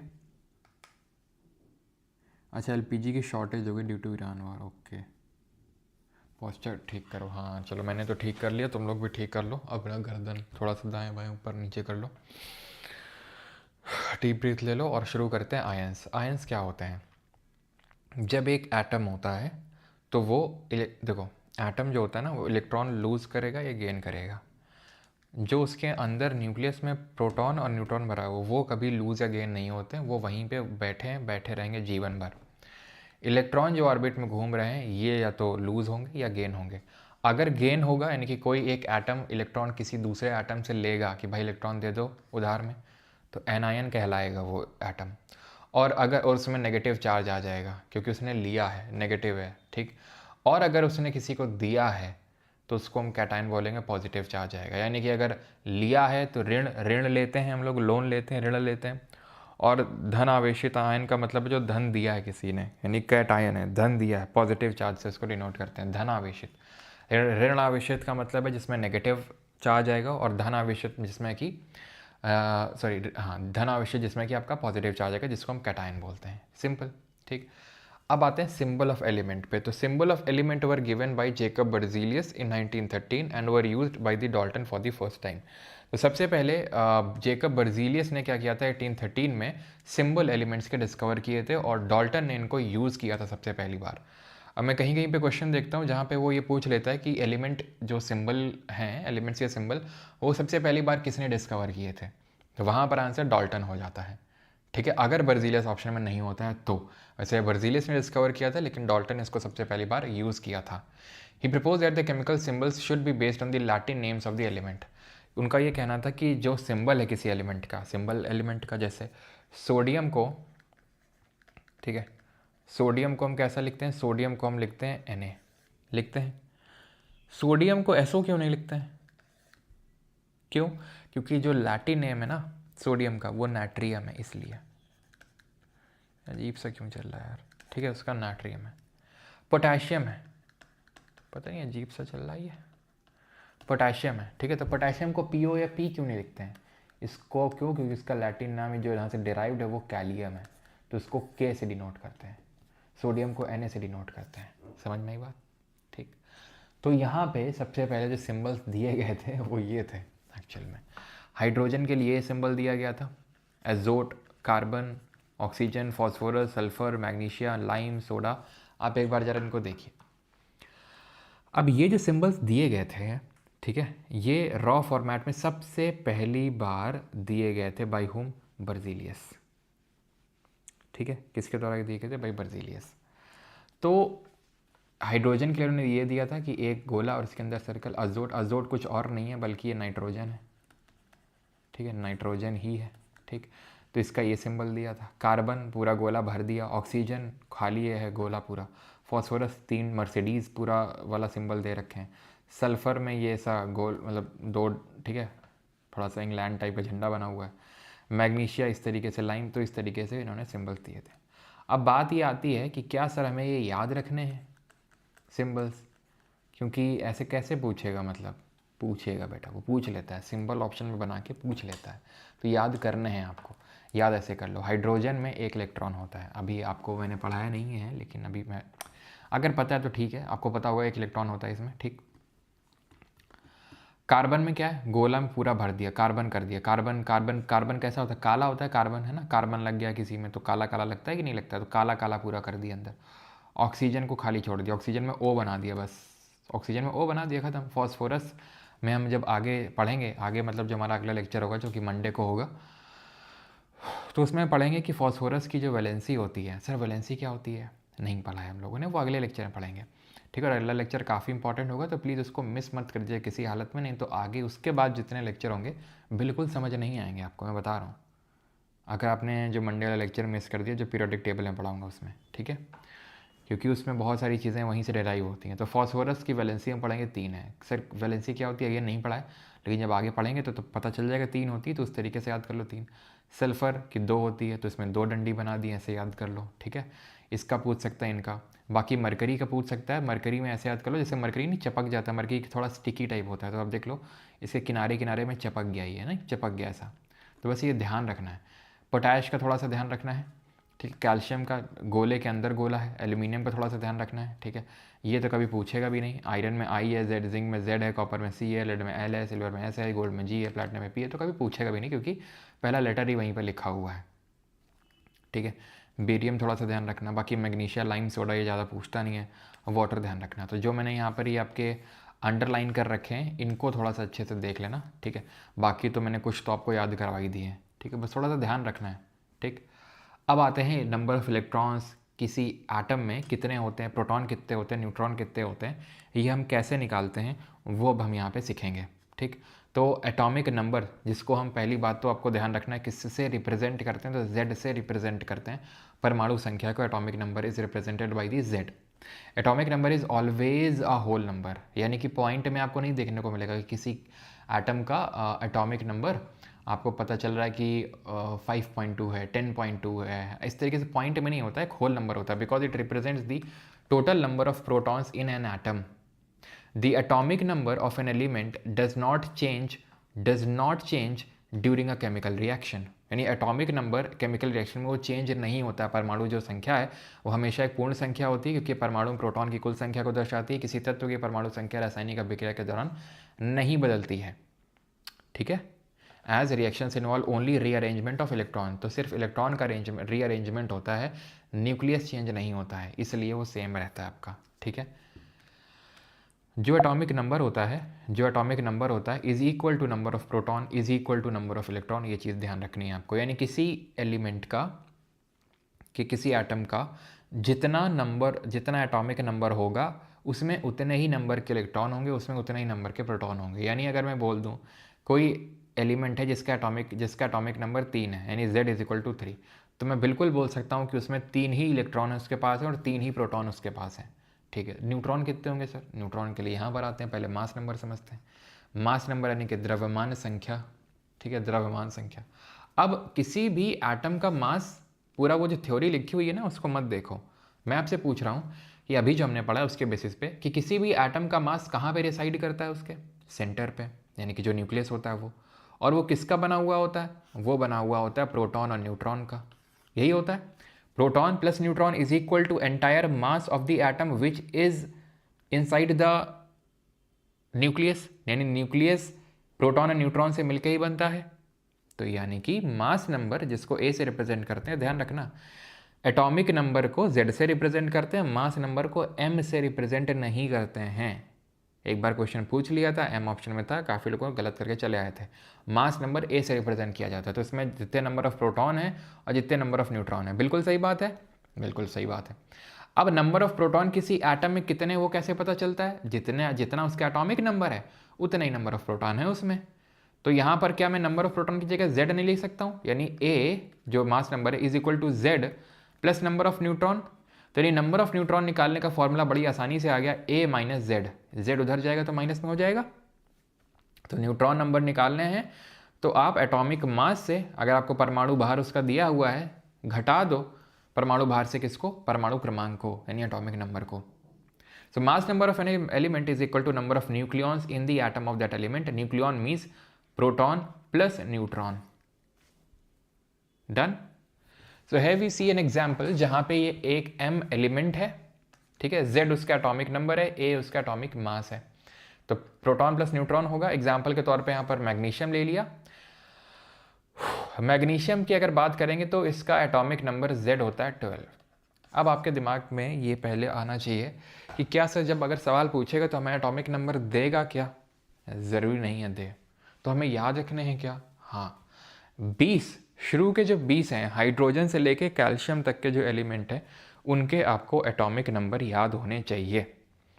ठीक है, आप में से काफ़ी लोग जो अभी लेक्चर देख रहे हैं उनमें याद हो भी होंगे आप में, है ना, बचपन में पढ़ते हैं, रटवाया जाता है हाइड्रोजन हीलियम, है ना, पूरा रटवाया जाता है। तो वो जो 20 तक एलिमेंट हैं आपको वो याद होने चाहिए। ठीक, और इसीलिए, ठीक है, इसीलिए यहाँ पे अभी मैं कुछ चीज़ें रिस्ट्रिक्ट करके चल रहा हूँ, लाइक इलेक्ट्रॉनिक कॉन्फ़िगरेशन, ये सब अभी नहीं पढ़ा रहा हूँ, अगले लेक्चर में बताऊँगा। जब आप ये 20 पूरा याद करके आओगे, अगेन कहाँ से कहाँ है, हाइड्रोजन से लेके, चलो मैं लिख देता हूँ, hydrogen, helium, lithium, beryllium, boron, carbon, nitrogen, oxygen, fluorine, neon, sodium, ठीक है, sodium, then magnesium, aluminium, silicon, phosphorus, ठीक है, फॉस्फोरस के बाद sulphur, chlorine, argon, potassium, calcium. तो 1 से लेके 20 तक ये रट्टा मार के आना है आपको। Hydrogen, helium, lithium, beryllium, boron, carbon, nitrogen, oxygen, fluorine, neon, sodium, magnesium, aluminium, silicon, phosphorus, sulphur, chlorine, argon, potassium, calcium. जब तक रट्टा ना हो जाए तब तक इसको रटते रहना है आपको। ठीक है, आप में से काफ़ी लोगों को रटा हुआ होगा पहले से। ठीक है, या फिर भाई 9th 10th तक तो हर कोई पढ़ता है ना साइंस, तो 9th 10th ही साइंस है। ठीक है, सभी ने रटा हुआ कभी ना कभी, तो ये रट के आना है। क्योंकि इसके बाद जैसे मैग्नीशियम है, आप देख लो, तो मैग्नीशियम 12वें नंबर पे आएगा, 2 3 4 5 6 7 8 9 10 11 12, 12 पे आ रहा है, तो 12 इसका एटॉमिक नंबर हो जाएगा। तो नहीं, 12 इलेक्ट्रॉन हो जाएंगे, 12 प्रोटॉन हो जाएंगे। न्यूट्रॉन कैसे निकालेंगे, मास नंबर से नंबर एटॉमिक नंबर घटा दो, तो मास नंबर होता है 24, 24 में से 12 घटा देंगे, 12 आ जाएगा। तो सर मास नंबर क्या दुगना होता है क्या एटॉमिक नंबर का? होता है, लेकिन हमेशा नहीं होता है। ठीक है, होता है लेकिन हमेशा नहीं होता है, ये चीज़ ध्यान रखना है। और कब नहीं होता है कब होता है, ये पीरियोडिक टेबल वाले चैप्टर, जो हमारा अगला चैप्टर होगा मंडे को करेंगे, उसमें मैं बताऊंगा कैसे निकालते हैं मास नंबर। लेकिन मास नंबर दिया है तो आराम से हो जाएगा। अच्छा, ये लिखा तो है, पूरी टेबल बनी हुई है यहाँ पर, hydrogen, helium, lithium, beryllium number. तो यहाँ पर आप देख सकते हैं सिंबल लिखा हुआ है, एटॉमिक नंबर तो वही अगेन हम ऑर्डर में इसीलिए याद कर रहे हैं ताकि एटॉमिक नंबर याद ना करने पड़े, वो अपने आप याद हो गया हमने अगर उसको याद कर लिया ऑर्डर में। तो प्रोटॉन तो उतने ही होंगे अब, ठीक है, इलेक्ट्रॉन भी उतने ही होंगे। अब देखो हाइड्रोजन में बेचारे में कोई न्यूट्रॉन नहीं है हाइड्रोजन के पास। हाइड्रोजन का जो पूरा मास है उसके प्रोटॉन की वजह से आ रहा है। हाइड्रोजन एक ऐसा एलिमेंट है जिसमें कि कोई न्यूट्रॉन नहीं है। क्यों? क्योंकि हम कैसे निकालते हैं न्यूट्रॉन, तो न्यूट्रॉन हम निकालते हैं मास नंबर से एटॉमिक नंबर घटा के, दो उसका सेम ही होता है, इसलिए mass number atomic number. Okay, ठीक है, चलो, तो ये आपको याद करके आना है सर। वैलेंसी सर क्या होती है? वैलेंसी, जब तक आप ये नहीं याद होगा, फिर उसके बाद जब तक हम इलेक्ट्रॉनिक कॉन्फ़िगरेशन नहीं सीख लेंगे। इलेक्ट्रॉनिक कॉन्फ़िगरेशन का मतलब होता है इलेक्ट्रॉन्स को भरना हर एक शेल में। के शेल में इतने आएंगे, तो वो तो सर देख लिए अभी, इतने 2 आएंगे, फिर अगले वाले में 2n²। नहीं, अभी वो पूरा नहीं हुआ उतने। वहाँ पर हमने ये देखा था कि एक शेल में मैक्सिमम कितने इलेक्ट्रॉन आ सकते हैं, मैक्सिमम कितने आ सकते हैं, बस ये हमने सीखा है। और उसके ज़्यादा हमने अभी और कुछ सीखा नहीं है। जब वो सीख लेंगे तब वैलेंसी निकालना सीख पाएंगे, और तब हम फॉर्मूला लिखना सीख पाएंगे कि किस तरीके से फॉर्मूला लिखा जाता है। ठीक है, अभी के लिए आइसोटोप, आइसोबार ये सब समझते हैं, बस हमारा ये लेक्चर का अंत ही है। ठीक है, जिसमें ये आइसोटोप, आइसोबार वगैरह थोड़ा सा देखना है, बाकी उसके बाद क्वेश्चंस लगाएंगे। तो आइसोटोप को बोलते हैं हिंदी में समस्थानिक। ये are atoms of same elements that have same atomic number but different mass number. समस्थानिक एक ही तत्व के वह परमाणु होते हैं जिनकी परमाणु संख्या समान होती है लेकिन द्रव्यमान संख्या भिन्न होती है। Isotopes are atom of same element. कोई भी दो एलिमेंट का एटॉमिक नंबर कभी जिंदगी में सेम हो ही नहीं सकता है, never. Atomic number of 2 different element can never ever be same. तो बहुत ऑब्वियस ये बात हो जाती है ये कि अगर उनका एटॉमिक नंबर सेम है 2 एटम का, तो मतलब ये है कि वो एक ही एलिमेंट से डिराइव हो रहे होंगे, क्योंकि किन्हीं 2 एलिमेंट के एटॉमिक नंबर तो कभी सेम हो नहीं सकते हैं। तो अगर उनके सेम हैं तो मतलब ये है कि वो दोनों एटम एक ही एलिमेंट से आ रहे हैं, लेकिन उनका मास नंबर अलग है। मास नंबर उनका कैसा है? अलग है। ठीक है, तो isotope of an element differ only number of neutron present in the nucleus. Simple सी बात है कि मान लो कि कोई एक है, एग्जाम्पल देख लेते हैं, जैसे ये है आपका हाइड्रोजन के आइसोटोप से। ठीक, हाइड्रोजन के 3 आइसोटोप होते हैं। जैसे ये अब आइसोटोप होते हैं मतलब कि उसके एटॉमिक नंबर सेम होगा, 1 1 और 1। एटॉमिक नंबर को नीचे लिखा जाता है, एटॉमिक मास को ऊपर लिखा जाता है। तो तीनों का जो लिखा नहीं है, क्योंकि सेम अगर आइसोटोप हैं तो ये मतलब बिना कहे ये बात जाती है कि एटॉमिक नंबर सेम ही होगा उनका, ठीक है। तो अब आप यहाँ पे देखिए, इसका एटॉमिक मास 1 है, इसका 2 है, इसका 3 है। इसको बोलते हैं प्रोटियम, इसको बोलते हैं ड्यूटेरियम और इसको बोलते हैं ट्राइटियम। ट्राइटियम एक रेडियो एक्टिव मटीरियल है, रेडियो एक्टिव होता है नेचर में ये, ठीक। अब आप यहाँ पे देखिए न्यूट्रॉन कैसे निकालते हैं, मास नंबर से एटॉमिक नंबर घटा के, तो न्यूट्रॉन 0, मास नंबर से एटॉमिक नंबर घटा के न्यूट्रॉन 1, मास नंबर से एटॉमिक नंबर घटा के तो न्यूट्रॉन 2। तो वो बात साबित हो गई कि they differ only number of neutron present in the nucleus, यानी कि नंबर ऑफ न्यूट्रॉन्स अलग होंगे, ठीक है। इसी तरीके से कार्बन के आइसोटोप्स हैं, आप यहाँ पे देख सकते हैं 6C12, 6C13, 6C14, 666। Atomic number common है इनका, बिल्कुल कॉमन है। अब नंबर ऑफ न्यूट्रॉन कैसे निकालते हैं, मास नंबर से एटॉमिक नंबर घटा देते हैं, यहाँ 6 आएगा, यहाँ 7 आएगा, यहाँ 8 आएगा। अब ये जो कार्बन 14 है ना, कार्बन 14 जहाँ लिखा दिख जाए, इसका मतलब ये है कि उसमें वो हम किसकी बात कर रहे हैं, एक ऐसे कार्बन की बात कर रहे हैं जिसका एटॉमिक मास 14 है। इसका यूज़ कार्बन डेटिंग में यूज़ करते हैं to determine the age of fossils and rocks. अब इसका पूरा प्रोसीजर होता है कि हम किस तरीके से यहाँ पर रेडियो एक्टिव डिके का यूज़ करते हैं और फिर देखते हैं कि हाफ लाइफ वगैरह निकालते हैं। तो पूरा उसके हम डेप्थ में नहीं जाएंगे, लेकिन अभी के लिए बस सिर्फ इतना याद रखना है कि कार्बन 14 आइसोटोप का यूज़ किया जाता है फॉसिल्स जो जीवाश्म होते हैं। जीवाश्म में क्या होते हैं, जीवों के जो अंश होते हैं, जैसे कि हम लोग की डेथ हो गई है ना, या फिर चट्टानों के बीच में, चट्टानों की एज निकली, चट्टानों के बीच में कुछ हमें जीवाश्म मिल गया, कोई कुछ भी पेड़ पौधे का या फिर किसी जीव जंतु का कुछ अंश मिल गया मरे हुए का, तो उसका हमें एज निकालना है। तो कार्बन 14 आइसोटोप का यूज़ करके वो कैलकुलेट किया जाता है, ठीक है। और और क्या यूजेस हैं उस पर भी आते हैं, जैसे कि अभी हमने एक कार्बन 14 आइसोटोप का यूज़ देखा ना कि कार्बन डेटिंग में इस्तेमाल किया जाता है, रेडियो एक्टिव डेटिंग में एज निकालने के लिए, ठीक है। अभी और भी यूजेस देखेंगे, लेकिन उससे पहले केमिकल प्रॉपर्टी समझ लेते हैं किसकी, आइसोटोप्स की। Isotopes have same electronic configuration, hence the same number of valence electrons, since chemical property depends upon the number of valence electron। यानी आइसोटोप्स की सेम केमिकल प्रॉपर्टी होंगी। क्यों? क्योंकि जो केमिकल प्रॉपर्टी हो किस पे डिपेंड करती है, नंबर ऑफ इलेक्ट्रॉन्स पे, क्योंकि एक केमिकल रिएक्शन में इलेक्ट्रॉन्स, आपको पता है इलेक्ट्रॉन्स इधर उधर जाते हैं, तो इलेक्ट्रॉन्स का क्योंकि रीअरेंजमेंट होता है, तो इसीलिए इलेक्ट्रॉन्स क्योंकि सेम है तो केमिकल प्रॉपर्टी भी सेम ही होगी। इलेक्ट्रॉन सेम है, क्यों से इलेक्ट्रॉन क्यों सेम है, अरे भाई एटॉमिक नंबर अगर सेम है, एटॉमिक नंबर अगर सेम है तो नंबर ऑफ इलेक्ट्रॉन भी तो सेम होगा, क्योंकि atomic number is equal to number of electron is equal to number of proton. और केमिकल जब रिएक्शन होती है तो उसमें इलेक्ट्रॉन्स का रीअरेंजमेंट होता है, हमने पढ़ा, तो भाई केमिकल प्रॉपर्टी फिर सेम होगी, केमिकल प्रॉपर्टी सेम होगी क्योंकि इनका एटॉमिक नंबर सेम है, क्योंकि सेम एलिमेंट से डिराइव हो रहा है, therefore they have same chemical properties, okay. Different physical property होंगी, since the isotopes of element have different mass, इनका अलग होता है तो फिजिकल प्रॉपर्टी इनकी अलग होगी, like melting point, boiling point, density exist, ठीक है, एक्सेट्रा। यानी कि जो गलनांक है, क्वथनांक है, घनत्व है, ये सभी भिन्न होते हैं, अलग अलग होते हैं, ठीक है। यूजेस क्या हैं आइसोटोप्स के, तो आइसोटोप का एक तो C14 का हमने यूज़ पढ़ा, न्यूक्लियर रिएक्टर्स में isotope like uranium 235 are used as fuel to sustain a controlled nuclear chain reaction generating heat that powers electricity production. तो आइसोटोप जैसे कि आपका यूरेनियम 235, इनको एज अ फ्यूल यूज़ किया जाता है कहाँ पर, न्यूक्लियर रिएक्टर्स में।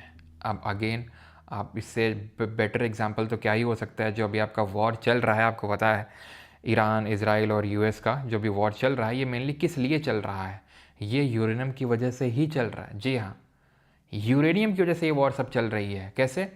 क्योंकि यूरेनियम का एनरिचमेंट करते जा रहा है ईरान।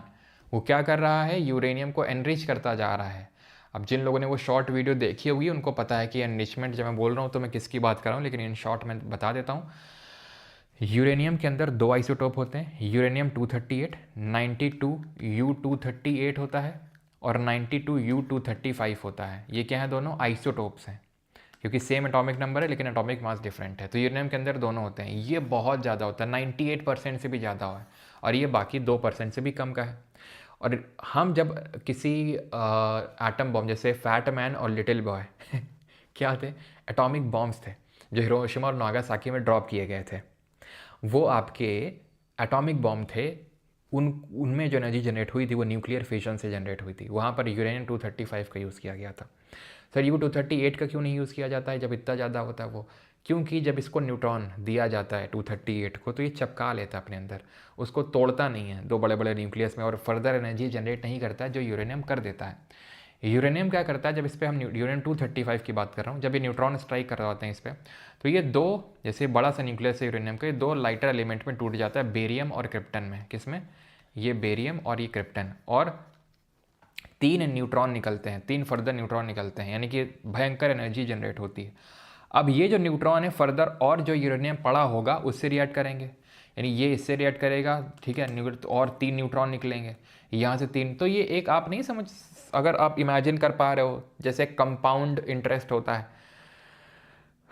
ना, मनी कंपाउंड होती, उसी तरीके से कितना भयंकर होता जाएगा जैसे जैसे आगे बढ़ेगा, ये बहुत भयंकर होता जाएगा। क्योंकि अभी 3 न्यूट्रॉन निकले हैं, अभी 3 अलग अलग जाके यूरेनियम से करेंगे और 3 बनाएंगे, वो 3 बनाएगा, ये 3 बनाएगा, ये 3 बनाएगा, कितना भयंकर कंपाउंड इंटरेस्ट से भी बहुत भयंकर था। और से ये क्या होगी, चेन रिएक्शन शुरू हो जाएगी जहाँ पर बहुत भयंकर अमाउंट ऑफ एनर्जी जो है निकलना शुरू हो जाएगी, अनकंट्रोल हो जाएगी। इसका इस्तेमाल किया जाता है न्यूक्लियर रिएक्टर्स में, ठीक है, एनर्जी बनाने के लिए। न्यूक्लियर फिजन, फिजन का मतलब होता है विखंडन, मतलब टूटना। आप एक बार मुझे ये बता सकते हो क्या मैंने ज्योग्राफी में इसके बारे में आपको पढ़ाया डिटेल में कि नहीं पढ़ाया है? आप एक बार मुझे बता दीजिए। तो और जिसने पढ़ी हो ज्योग्राफी वही बताना, रिवाइज जिसने करी हो। हाँ, क्योंकि फिर वो येस नो ही चाहिए, कोई लिखते हैं येस फिर कोई लिखते हैं नो। फिजन का मतलब होता है टूटना, फ्यूजन भी होता है। फ्यूजन जैसे हमारा जो सन वगैरह होता है ना, सन स्टार्स जो होते हैं, सन इज ऑल्सो न स्टार, वो फ्यूजन से, परमाणु संलयन से एनर्जी जनरेट करते हैं, जहाँ पर हम ड्यूटेरियम प्लस ट्राइटियम लेते हैं और उन दोनों को मिला के एनर्जी जनरेट करी जाती है। फ्यूजन क्या होता है, फ्यूजन में यूरेनियम 235 का अभी यूज़ किया जाता है, या तो प्लैटिनम का भी यूज़ कर लिया जाता है और इसमें मारा जाता है। तो ये नो, यस यस नो, मुझे ये समझ नहीं आता ये येस और नो दोनों एट द सेम टाइम कैसे हो सकते हैं। हाँ, नहीं पढ़ी है तो मत लिखिए, जिसने नहीं पढ़ा अभी। खैर, तो यूरेनियम टू फ्यूजन क्या है, फ्यूजन में बहुत भयंकर एनर्जी जनरेट होती है, लेकिन उसको किस तरीके से कंटेन करना है एनर्जी को, वो अभी तक उस पर एक्सपेरिमेंट चल रहे हैं, अभी तक पूरी तरीके से नहीं हो पाया है। इसलिए अभी जो एनर्जी जनरेट करी जाती है फ्यूजन से ही करी जाती है। न्यूट्रॉन मारा, टूटा, और उसमें हम मेन किसका यूज़ करते हैं, यूरेनियम का यूज़ करते हैं। पॉसिबल और किन का यूज़ किया जा सकता है, प्लैटिनम का, लेकिन बहुत महंगा होता है।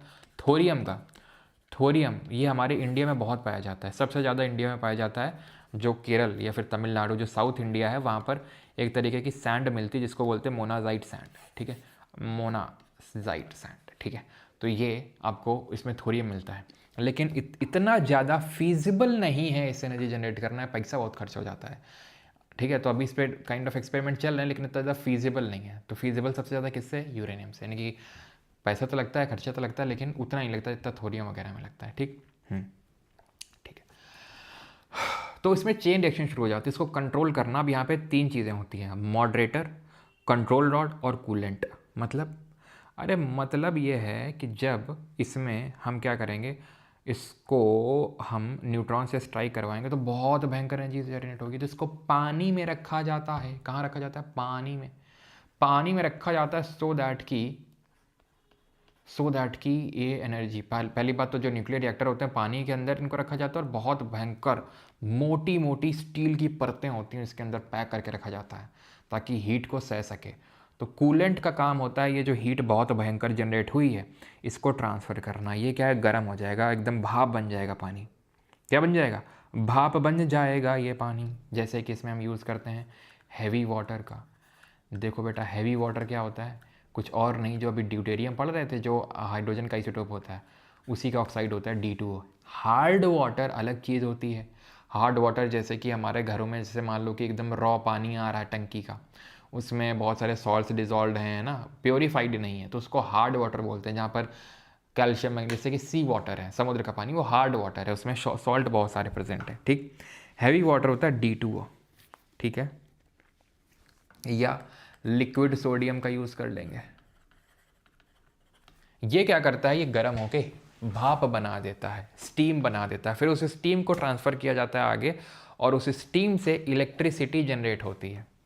पानी बना, पानी था, पानी गर्म हुआ, गर्म होने के बाद भाप बना, भाप को हमने ट्रांसफ़र किया कहाँ पर, जो स्टीम इंजन्स लगे हुए, काइंड ऑफ टर्बाइंस लगे हुए हैं, वो इलेक्ट्रिसिटी जनरेट करते हैं, वहाँ से इलेक्ट्रिसिटी प्रोड्यूस होती है। तो इस तरीके से न्यूक्लियर रिएक्टर्स में इलेक्ट्रिसिटी को प्रोड्यूस किया जाता है। अब होता क्या है ना कि जब ये न्यूट्रॉन स्ट्राइक कर रहे हैं तो ये बहुत ही भयंकर चेन रिएक्शन शुरू हो जाती है। इलेक्ट्रॉन इधर उधर भाग रहे हैं क्योंकि इतनी तेजी में ना इलेक्ट्रॉन भन भन भन भन इधर उधर इधर उधर इधर। रुको रुको भाई, कहाँ, आराम आराम से, ठंड रखो ठंड रखो। तो इसके लिए मॉडरेटर का यूज़ किया जाता है कि भाई आराम से आराम से आराम से आराम से आराम से आराम से, ठीक है, मतलब कि स्लो डाउन करने के लिए, to slow down neutrons, to slow down fast moving neutrons, so that कि वो सीधा जाके यूरेनियम 235 में स्ट्राइक करें, इधर उधर ना भागते रहें फालतू में, फालतू का स्ट्राइक ना करें। Probability of chances of them being getting hit by uranium 235 वो इंक्रीज़ हो जाए, इसलिए हम यहाँ पर यूज़ करते हैं किसका, मॉडरेटर का। किसका यूज़ किया जाता है यहाँ पर मॉडरेटर के तौर पे, अगेन हैवी वाटर यहाँ पे भी आएगा, ठीक है, हैवी वाटर आ सकता है, ऑर्डिनरी वाटर का भी यूज़ किया जा सकता है, ग्रेफाइट का यूज़ किया जाता है, ठीक है, ऑर्डिनरी वाटर का भी यूज़ किया जा सकता है। अब एक चीज़ होती है कंट्रोल रॉड्स, कहाँ लिखूँ मैं, कहाँ लिखूँ कहाँ लिखूँ, यहाँ लिख दूँ मैं इसको हटा के, ठीक है। कंट्रोल रॉड्स का काम क्या होता है, जैसे मैंने चेरनोबिल डिज़ास्टर के बारे में तो आपको ज़रूर बताया होगा। कंट्रोल रॉड्स, कई बार ये रिएक्शन इतनी अनकंट्रोल्ड हो जाती है कि भयंकर, इतनी ज़्यादा एनर्जी जनरेट हो सकती है कि फट सकता है पूरा वो स्टील, क्या तुम जितना मोटा लगा दो इतना भयंकर एनर्जी जनरेट हो सकता है कि वो फट सकता है, वो पूरा पूरा सिस्टम फट सकता है और बहुत भयंकर डिज़ास्टर हो सकता है। और यूरेनियम 235 निकलेगा तो उससे बहुत उसके हेल्थ हजार्ड्स भी होते हैं, जो कि 1986 में हुआ था। जो आज का यूक्रेन है वहाँ पे चेरनोबिल जगह पड़ती है, तब तो वो रशिया के अंडर में ही आता था, पूरा रशिया ही हुआ करता था, यूएसएसआर हुआ करता था, सोवियत यूनियन, लेकिन आज का यूक्रेन में है। तो 1986 में वहाँ पर वही यही हुआ था। तो कंट्रोल डॉट से काम क्या होता है, वो जैसे ही अगर ये अनकंट्रोल तरीके से जाएगी तो जो भी आपका यहाँ पर यूरेनियम भरा हुआ उसमें तुरंत खट खट खट खट ऊपर से नीचे गिरा दी जाएंगी कंट्रोल डॉट्स को। और कंट्रोल डॉट्स में क्या होता है कि चेन रिएक्शन को स्लो डाउन करने वाला पदार्थ लगा हुआ होता है, जैसे कि फॉर एग्जांपल के तौर पे बोरॉन की रॉड्स होती हैं, या कैडमियम की रॉड्स होती हैं, या इंडियम की रॉड्स होती हैं। ये रॉड को तुरंत ड्रॉप किया जाता है उसके अंदर, जैसे ये है पूरा, इसको हटाया जाएगा ऊपर के वो, ठीक है, जो कैन टाइप लगा हुआ है, और यहाँ पे तुरंत ड्रॉप करी जाएंगी उसको ताकि वो रुक सके। वहाँ पर भी कंट्रोल रॉड्स थी, कहाँ पे, चेरनोबिल वाले में, लेकिन उसके टिप में कुछ ऐसा मटेरियल लगा हुआ था कि वो चेन रिएक्शन रुकने की बजाय और तेज़ हो गई थी, और तेज़ हो गई थी वो रिएक्शन, क्योंकि बड़ी लेट उन लोगों ने रॉड्स डाली थी, ठीक है। तो ये है, तो आप आई होप समझ गए होगे। और साथ ही साथ कोबाल्ट 60, जैसे यूरेनियम 235 का हमने समझ लिया कि इलेक्ट्रिसिटी प्रोडक्शन में यूज़ किया जाता है, एटॉमिक बॉम्ब बनाने के लिए इस्तेमाल किया जाता है ना, ओपेनहाइमर देखिए आपने, क्यों। तो एक्चुअल में अगर हम यूरेनियम 235 को एनरिच कर दें टू अ लेवल ऑफ 90% और अबव, तो वो बन जाता है आपका क्या, वो बन जाता है आपका एटॉमिक बॉम्ब बनाने के लिए पूरा परफेक्ट यूरेनियम बन जाता है। उससे आराम से एटॉमिक बॉम्ब बनाया जा सकते हैं। ये ईरान ने अभी तक 60% पे पहुंच गया है। अगर आपको एटॉमिक मतलब एनर्जी प्रोड्यूस करनी है तो लगभग 30% पे काम चल जाता है मैक्सिमम, ठीक है, मैक्सिमम 30% पे काम चल जाता है। 60% मतलब ये है कि अब थोड़ा सा डेंजरस हो रहा है, अब तैयारी कोई कर रहा है, अब तो कोई तैयारी कर रहा है। और अगर 90% पहुँच गया, तैयारी हो चुकी है, अब बेटा संभल के रहना उस देश से, कब फेंक के मारते कुछ पता नहीं। तो इसी चीज़ का खौफ इसराइल में देखने को मिला, जिसकी वजह से प्रीएम्प्टिव स्ट्राइक इन्होंने करी, क्योंकि उसका जो एनरिचमेंट है, आपको पता है कि ऑपरेशन मिडनाइट हैमर भी किया था यूएस इसराइल ने, याद है आपको, 2025 जून में, जहाँ पर फॉरदौन, नतान्ज, यहाँ पर, ठीक है, और जो एक और जगह थी, तो फॉरदौन थी, नतान्ज थी, और एक शॉर्तुगान ऐसे कुछ तो नाम था, मैं भूल रहा हूँ। तो वहाँ पर इन्होंने क्या किए थे, बॉम्ब्स ड्रॉप किए थे, है ना, B2 बॉम्बर्स, और उसके थ्रू एकदम नीचे तक स्ट्राइक मारी थी इन्होंने। तो उसका खतरा भी था इनके पास कि 60% तक एनरिचमेंट हो चुका है, ठीक है, और अगर इससे ज़्यादा कर लिया तो फिर इसराइल के लिए दिक्कत हो जाएगी। तो इसलिए प्रीएम्प्टिव स्ट्राइक करी गई हैं, ठीक है। मेन जो घुमा फिरा के जो कारण है, ठीक है, इन प्रीएम्प्टिव स्ट्राइक का, वो यही यूरेनियम है। और किस तरीके से यूरेनियम 235 का एनरिचमेंट किया जाता है, मैंने शॉर्ट वीडियो डाल रखी है, प्लीज़ जाके उसमें देखिए किस तरीके से यूरेनियम हेक्साफ्लोराइड गैसेस फॉर्म को सेंट्रीफ्यूज़ किया जाता है, जहाँ पे यूरेनियम 238 किनारे में चला जाता है और यूरेनियम 235 सेंटर में आ जाता है, क्योंकि वो हल्का होता है, बहुत हल्का तो नहीं होता 238 के कंपैरिजन में, इसीलिए बहुत तेज़ घुमाना पड़ता है, तब वो जाके सेंटर में आता है यूरेनियम 235। और जितना ज़्यादा घुमाते जाओगे, जितना ज़्यादा घुमाते जाओगे, उतना यूरेनियम 235 अंदर की ओर आता जाएगा, और उतना ही ज़्यादा एनरिचमेंट होता रहता है यूरेनियम का, और उतना ही ज़्यादा डेंजरस होता रहता है वो। ठीक है, घूमती गेम चले बिल्कुल। In radiation therapy isotope cobalt 60 is used to destroy and prevent cancer cells. तो जो रेडिएशन थेरेपी होती है, आपको पता है कैंसर में होता क्या है, कैंसर में रेडिएशन थेरेपी, कैंसर में होता यह है कि जो हमारी सेल्स हैं, जो कैंसरियस सेल्स हैं, वो अनकंट्रोल्ड तरीके से डिवाइड होने लगती हैं। जैसे ये अनकंट्रोल्ड तरीके से अगर चेन रिएक्शन हो गई तो भयानक हो जाएगा एकदम। ठीक है, उसी तरीके से ही जो सेल हैं अनकंट्रोल्ड तरीके से डिवाइड होने लगती हैं कैंसरियस सेल्स, और धीरे धीरे धीरे जो अच्छी सेल्स हैं उनको अफेक्ट करना शुरू कर देती हैं, और पूरी तरीके से उस ऑर्गन को डैमेज कर देती हैं वो, और धीरे धीरे वो फैलती रहती हैं, फैलती रहती हैं, फैलती रहती हैं। तो रेडिएशन थेरेपी में किया जाता है, टारगेट तौर से जो ट्यूमर है, ट्यूमर कैंसर का, उसमें कोबाल्ट 60 को मारा जाता है, और वो जो कैंसरस सेल्स है उसको डिवाइड होने से रोक देता है वो, और डिवाइड होने से रोक गई तो, और उसके एक्चुअल में डीएनए को हिट करती हैं सीधे, डीएनए हिट किया तो सीधे वो डिवाइड हो नहीं पाएंगी, डिवाइड नहीं हो पाएंगे तो ट्यूमर वहीं तक सीमित हो जाएगा, क्योंकि कैंसर में सीमित करना वहाँ तक ज़्यादा इंपॉर्टेंट है। Okay, so in treatment of goitre, बाल इसलिए काटते हैं इसमें क्योंकि जनरली होता ही है कि रेडिएशन थेरेपी जब होती है तो हल्का सा हेयर फॉल होने लगता है, जिससे मतलब एक काइंड ऑफ इंडिकेटिव टाइप होता है कि हेयर फॉल थोड़ा बहुत होने लगता है, जिससे पहले वो हो थोड़ा बहुत हेयर फॉल तो पूरा ही लोग शेव मतलब अपने हेड को करवा लेते हैं। ऐसा इंडिकेटिव भी थोड़ा होता है, ऐसा ज़रूरी नहीं कि उसके पूरे बाल झड़ ही जाएंगे कैंसर के ट्रीटमेंट में। ठीक है, in treatment of goitre isotope, जैसे युवराज सिंह को हुआ था, याद आपको, युवराज सिंह को भी कैंसर हो गया था। In treatment of goitre isotope iodine, और उसके बाद उनका मतलब वहाँ से थोड़ा सा हल्का सा क्रिकेट हल्का सा डाउन हो गया था उनका वैसे तो बहुत ऊपर की ओर ही जा रहा था उनका ग्राफ, लेकिन वहाँ से उनका वेट वगैरह थोड़ा सा ज़्यादा पुट ऑन हो गया था उस टाइम पे। खैर,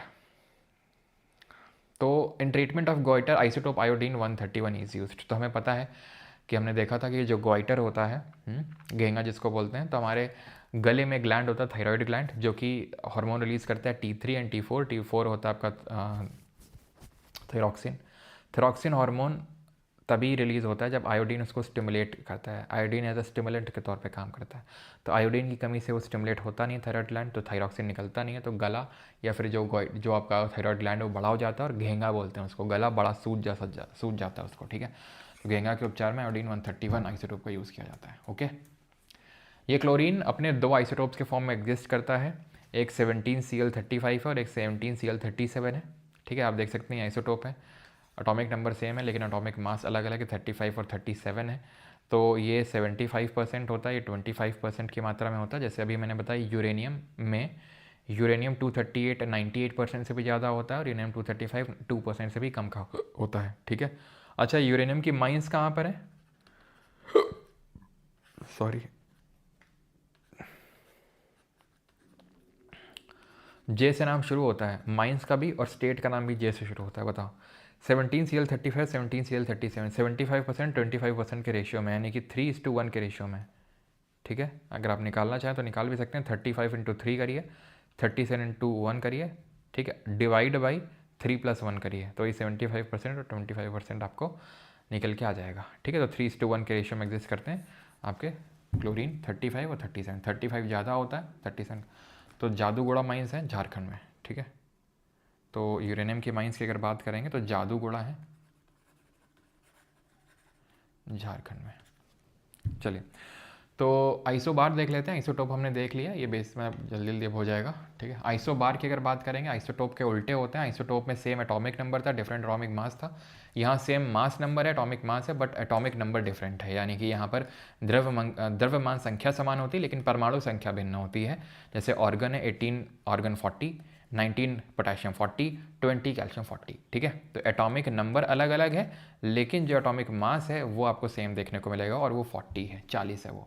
ठीक है, आइसोबार की अगर प्रॉपर्टीज़ के बारे में बात करें, they are atoms of different element.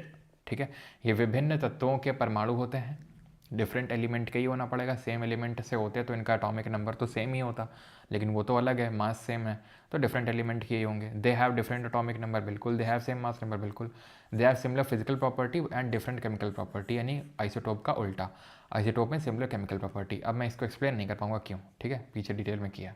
They have different number of protons, electrons and neutron, सब कुछ अलग होता है इनमें। जैसे कि यहाँ पे आप देखिए ये है, तो इसमें इलेक्ट्रॉन 18, इसमें इलेक्ट्रॉन 19, इसमें electron 20, proton 18, proton 19, proton 20। Neutron कैसे निकल के आएगा? न्यूट्रॉन का अगर आप देखोगे तो इसमें कितने निकल के आएंगे? 22, इसमें 21 और इसमें 20, यानी इलेक्ट्रॉन, प्रोटॉन, न्यूट्रॉन सब अलग है, ठीक है, सब अलग है। अब आते हैं आइसोटोन में। आइसोटोन, आइसोटोन का मतलब होता है जहाँ न्यूट्रॉन, आइसोटोन न्यूट्रॉन सेम हो, ठीक है, न्यूट्रॉन नंबर सेम हो, उसको हम बोलते हैं क्या? उसको बोलते हैं आइसोटोन। जैसे यहाँ पर आप देखिए, ये दोनों को देखिए आप, यहाँ पर एटॉमिक नंबर अलग है, एटॉमिक मास भी अलग है, लेकिन न्यूट्रॉन सेम निकल के आएगा।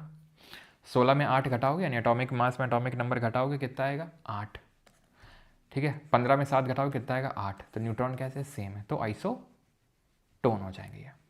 इसी तरीके से आपका आइसो इलेक्ट्रॉनिक भी करके कुछ होता है, एक सेकंड रुकिएगा। आइसो इलेक्ट्रॉनिक क्या होता है वो भी समझ लीजिए। आइसो इलेक्ट्रॉनिक, इलेक्ट्रॉन सेम होते हैं उसमें, ठीक है। जैसे एग्जांपल के तौर पे ये भी आपको समझ में आएगा नहीं आएगा, चलो मैं समझा देता हूँ, ठीक है, क्योंकि अगर आपको एटॉमिक नंबर अगर अभी रटे नहीं होंगे तो आपको समझ में नहीं आएगा, और रटे होंगे तो समझ में आ जाएगा, लेकिन कोई नहीं। जैसे ये नाइट्रोजन है, ठीक है, नाइट्रोजन का सिंबल है, 3 माइनस लिख दिया, इसका मतलब क्या हो गया? एनायन है, 3 इलेक्ट्रॉन्स लिए हैं, ठीक।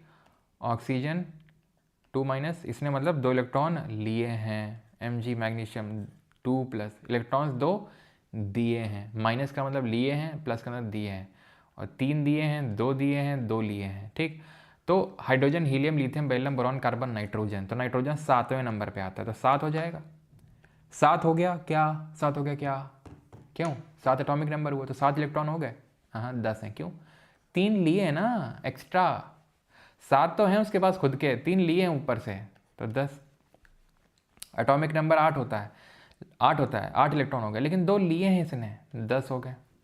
मैग्नीशियम का एटॉमिक नंबर 12 होता है, तो 12 इलेक्ट्रॉन हो गए, लेकिन 2 दे दिए इसने, 2 दे दिए, 2 प्लस 10, तो सब में क्या है? 10 इलेक्ट्रॉन है, तो क्या है? इस इलेक्ट्रॉनिक, यानी सेम नंबर ऑफ इलेक्ट्रॉन्स हैं। समझ में आई बात? इसी तरीके से आप एल्यूमिनियम ये भी लिख सकते हैं, एल्यूमिनियम 3 प्लस, एल्यूमिनियम का 13 होता है, 3 इलेक्ट्रॉन दे दिए, कितने बचे इलेक्ट्रॉन? 10। समझ बात? तो इलेक्ट्रॉन्स अगर सेम है तो आइसो इलेक्ट्रॉनिक हो जाएगा। आखिरी कॉन्सेप्ट है आज का, दैट इज एटॉमिसिटी। इसको देख लेते हैं क्या होती है एटॉमिसिटी, परमाणु का।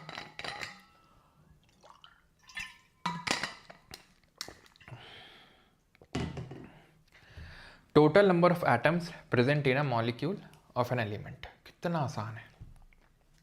Total number of atom present in a molecule, molecule जैसे H2O, मॉलिक्यूल जैसे CH4, कितने एटम है इसमें? हाइड्रोजन के 2, ऑक्सीजन का 1। कितने एटम इसमें? कार्बन का 1, हाइड्रोजन के 5। एटॉमिसिटी 3, एटॉमिसिटी 5, खत्म। ट्राई एटॉमिक, पेंटाटॉमिक, खत्म।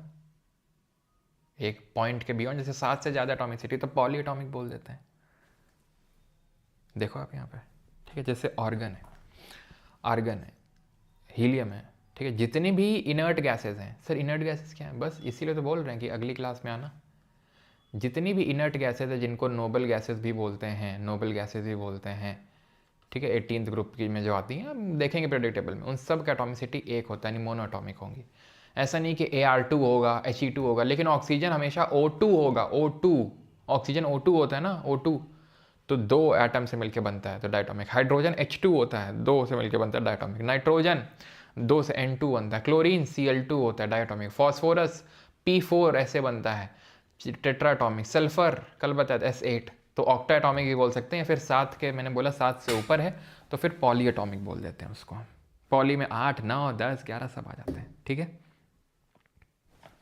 जैसे मैं तुमसे बोल दूँ कि अच्छा बताओ ना, ये जो तुम्हारा ये क्या, जैसे कि अभी यूरेनियम हेक्साफ्लोराइड होता है ना, यूरेनियम हेक्साफ्लोराइड, जब भी बता रहे थे gases form of, only gases form of uranium, जिसको सेंट्रीफ्यूज करके बनाया जाता है, आपका वो यूरेनियम एनरिचमेंट किया जाता है, तो उसका बताओ कितना होता है? उसका कितना होता है? तो बड़ा आसान है, UF6, यानी यूरेनियम का 1 है, फ्लोरीन का 6 है, 7, खत्म। हेप्टाटॉमिक, ठीक है। आखिरी कॉन्सेप्ट पे आ जाए, ये मतलब क्या चल रहा है ये आखिरी, बार बार उत्तर से आखिरी आखिरी, नहीं ये आखिरी, सच में आखिरी, ठीक है। मोल कॉन्सेप्ट, मोल संकल्पना क्या होती है? तो देखो, हर किसी के लिए यूनिट थी। केले खरीदने जा रहे हैं, दर्जन की यूनिट चल रही है। मास माप रहे हैं, फिजिक्स में किलो यूनिट चल रही है, प्रेशर के लिए वो अलग यूनिट है, डिस्टेंस अलग यूनिट है। जो हमारे केमिस्ट लोग थे एकदम परेशान थे कि भाई हमारी क्यों यूनिट नहीं है, हमारी भी तो यूनिट होनी चाहिए। एवोगैड्रो जी ने कहा बिल्कुल होनी चाहिए, अभी देता हूँ निकाल के, अभी ठीक करके देता हूँ, ठीक है। थाला फॉर अ रीज़न। चलो बनाना फेवरेट्स, अच्छा बनाना फेवरेट है तुम्हारा मयंक, अच्छा अच्छा। तो होता क्या है कि फिर यहाँ पर एक नंबर दिया जाता है मोल, ठीक है, कि यहाँ पर एक मोल यूनिट निकल के आई। It is a unit measurement that represent the amount of a substance, ठीक है। एक सब्सटेंस के अमाउंट के लिए एक मोल करके एक इकाई दी गई है केमिस्ट्री में, और एक मोल में इतनी चीज़ें होती हैं, इतनी चीज़ें होती मतलब, अरे मतलब क्या, जैसे मैं बोल दूँ एक मोल केला, एक मोल केला, तो एक मोल केला का मतलब इतने केला, कितने केला, इतने केला, 6.02 इंटू 10⁻23। एक मोल के पीछे 2 मोल और एक मोल के 2 आगे मोल, तो बताओ कितने मोल, 3 मोल। तो मतलब 3 इंटू इतना हो जाएगा, समझ रहे हो, नहीं तुम समझ रहे हो, ठीक, क्लियर है यहाँ तक। तो नंबर ऑफ मोल्स की अगर हम बात करें तो इसका फॉर्मूला होता है given mass upon molecular mass is equal to given number of particle upon Avogadro number. Avogadro number क्या है, ये 6.02 इंटू 10⁻23, ये एवोगैड्रो नंबर है, ठीक है। कैसे निकालते हैं, क्वेश्चन है क्या, क्वेश्चन नहीं है, क्वेश्चन आएगा तो हम करेंगे, ठीक है। अभी चलो क्वेश्चंस पे आते हैं। तो गिवन मास, जैसे नंबर ऑफ मोल्स किसी चीज़ के पूछ ले तो गिवन मास आपको देगा कुछ तो, और मोलिकुलर मास जरूर नहीं कि दे। लाइक फॉर एग्जांपल ऑक्सीजन का 16 होता है, जैसे एटॉमिक नंबर 8 होता है, मास 16 होता है, ठीक है। लिथियम 3 होता है, 6, तो ये क्या है, मॉलिकुलर मास है ये 20 एलिमेंट तक रटा हुआ होना चाहिए। जो तुम एटॉमिक नंबर याद करके आना, एटॉमिक नंबर याद करके भी मत आना, बस तुम ऑर्डर याद कर लेना, वही एटॉमिक नंबर जगह हाइड्रोजन हीलियम लिथियम बेरिलियम जो कैल्शियम तक बढ़ाए थे, बस वो ऑर्डर में याद कर लेना, ठीक है। तो एटॉमिक नंबर तो याद हो ही जाएगा, मॉलिकुलर मास भी मैं आपको याद करवा दूंगा, ठीक है। तो ये 20 तक अगर आपसे पूछेगा तो वो दे ना दे ज़रूरी नहीं है, उसके बाद अगर पूछेगा तो आपको देगा वो, ठीक है। और नंबर ऑफ मोल इस तरीके से निकल आएंगे। एवोगैड्रो नंबर ध्यान रखना, इस पर जब न्यूमेरिकल करेंगे तो थोड़ा सा और क्लैरिटी आएगी। तो यहाँ पर फाइनली हमारा लेक्चर ख़त्म होता है, थ्योरेटिकल पोर्शन, ठीक है। और फैट में लिटिल बॉय अपने घर में भी ड्रॉप करवा सकते हैं आप, इफ़ यू वांट टू, ठीक है। एंड बाकी जिन लोगों को रिकॉर्डिंग चाहिए लेक्चर्स की, ठीक है, क्वेश्चंस चाहिए यानी एमसीक्यूज़ लगाने हैं आपको, रिकॉर्डिंग चाहिए लेक्चर की अगर आपको एमसीक्यूज़ लगाने हैं, ठीक है। और आपको प्राइवेट टेलीग्राम ग्रुप चाहिए, ठीक है। अगर आपको डिजिटल नोट्स चाहिए तो सारी चीज़ें आप बैच में आपको मिल जाएंगी। तो आप बैच में चाहें तो एनरोल कर सकते हैं। जो 4.0 बैच है ये इंग्लिश का है, ठीक है, and 2.0 and this is your combo batch, alright. So now let us move towards the questions, okay.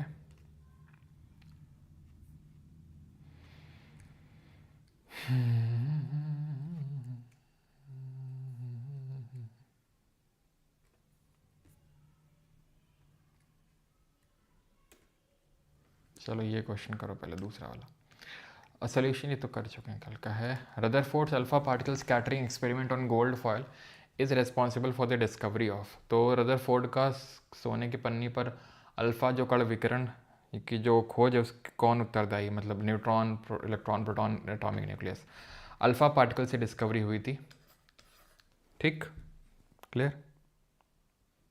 Group D वाले देख सकते हैं क्लास, बिल्कुल देख सकते हैं, क्यों नहीं देख सकते। घेंगा नहीं घोंगा सर, अच्छा हमारे तो, अच्छा घोंगा, अच्छा ठीक। हमारे यहाँ तो घेंगा बोलते हैं, घोंगा बोलते हैं जिसको तुम बोल रहे हो, शायद तुम उल्टा बोल रहे हो, क्यों, क्या लगता है आप लोगों को। सर क्या बात है, आज तो आवाज़ सुरीली लग रही है आपकी। अच्छा आज रियाज करके बैठा हूँ ना मैं, धीमता धीमता। If atomic number of an element is 11 the correct name symbol and valency are. Sorry अभी वैलेंसी पढ़ा नहीं है, सॉरी। तो वैसे आंसर इसका होगा लिथियम Li1, ठीक है, लेकिन खैर सॉरी एटॉमिक नंबर 11 है ना, तो सोडियम Na1। ओके, अभी पढ़ा नहीं है वैलेंसी वगैरह, ठीक है, इलेक्ट्रॉनिक कॉन्फ़िगरेशन। पायरुवेटी बायोलॉजी का क्वेश्चन है वैसे तो, बता क्यों मैं सही बोल रहा हूँ, ये बोल रहा है घेंगा होता है ना वो जो ग्वाइटर होता है, घोंगा तो उसको बोलते हैं, स्नेल को बोलते हैं घोंगा, ठीक है। अब याद करो, एक ग्लूकोज था ग्लूकोज, उसमें कौन आया था, उसमें आया था ऑक्सीजन। एक ग्लूकोज पानी में गया छपैक, और इससे मिले 2 पायरुवेट, ठीक है। फिर 2 पायरुवेट कहाँ गए, छपैक से गए कहाँ पर, पहली बात तो ये साइटोप्लाज्म में हुआ रिएक्शन, ठीक है। फिर याद करो माइटोकॉन्ड्रिया था, आउटर मेम्ब्रेन था, फिर उसका इनर मेम्ब्रेन था, इसको मैट्रिक्स बोल रहे, सॉरी क्रिस्टे बोल रहे थे, अंदर भरा था मैट्रिक्स। तो मैट्रिक्स में वो सिट्रिक एसिड साइकिल, एक क्रेब्स साइकिल हो रही थी जिसमें 2 ATP बन रहा था, बाकी 36 ATP कहाँ बन रहे थे, क्रिस्टे में, इनर मेम्ब्रेन ऑफ माइटोकॉन्ड्रिया, ठीक है। तो एक ग्लूकोज 2 पायरुवेट में टूटा छपैक। अगला question, which of the following is not explained by Dalton's atomic theory. तो डाल्टन के परमाणु सिद्धांत द्वारा किसके बारे में एक्सप्लेन नहीं किया गया था। यस 11 हो चुके हैं सर, मुगल आजम बन गए हैं इसलिए। सर आप कभी गलत हो ही नहीं सकता, हाँ ये हुई ना बात। खैर तो नॉट एक्सप्लेन्ड बाई डाल्टन, तो law of conservation of mass, constant composition, presence of different kind of सब एटॉमिक पार्टिकल्स। तो इन्होंने कहा था कि एटम इनडिविजिबल है, बाद में पता चला यार एटम इनडिविजिबल नहीं, उसमें भी इलेक्ट्रॉन प्रोटॉन न्यूट्रॉन होते हैं। अब देख लो इसमें नंबर ऑफ इलेक्ट्रॉन्स निकालिए। अभी मैंने जब आइसो इलेक्ट्रॉनिक पढ़ा रहा था आपको, तो मैंने निकलवाना सिखाया था, ठीक है, निकलवाया था, निकालो जल्दी से।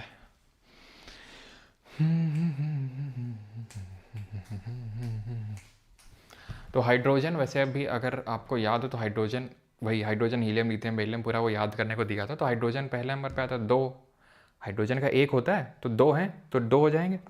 एटॉमिक नंबर 1 होता है लेकिन 2 हाइड्रोजन है ना, तो 2 हो जाएगा। एक किसने लूज़ कर दिया तो 1 बचा, इसके पास 1 इलेक्ट्रॉन होगा। हीलियम ने ना तो लूज़ ना तो गेन, तो जितना है उतना ही रहेगा 2, क्योंकि H2 है ना, ये डायटॉमिक है।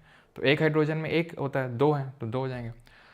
8 होता है इसका, तो 8 2 16 और 1 चला गया 15, ठीक है। तो 1 1 2 2 15, 1 2 2 15, 1 2 2 15, ठीक है, 1 2 2 15 ऑप्शन नंबर है। Isobar of element have same, तो आइसोबार में क्या होता है, समभारिक में भार सेम होगा, यानी मास नंबर सेम होगा, ठीक है, और एटॉमिक नंबर सेम होता है, उसको आइसोटोप बोलते हैं। विच of the following could not be explained by Rutherford का न्यूक्लियर मॉडल।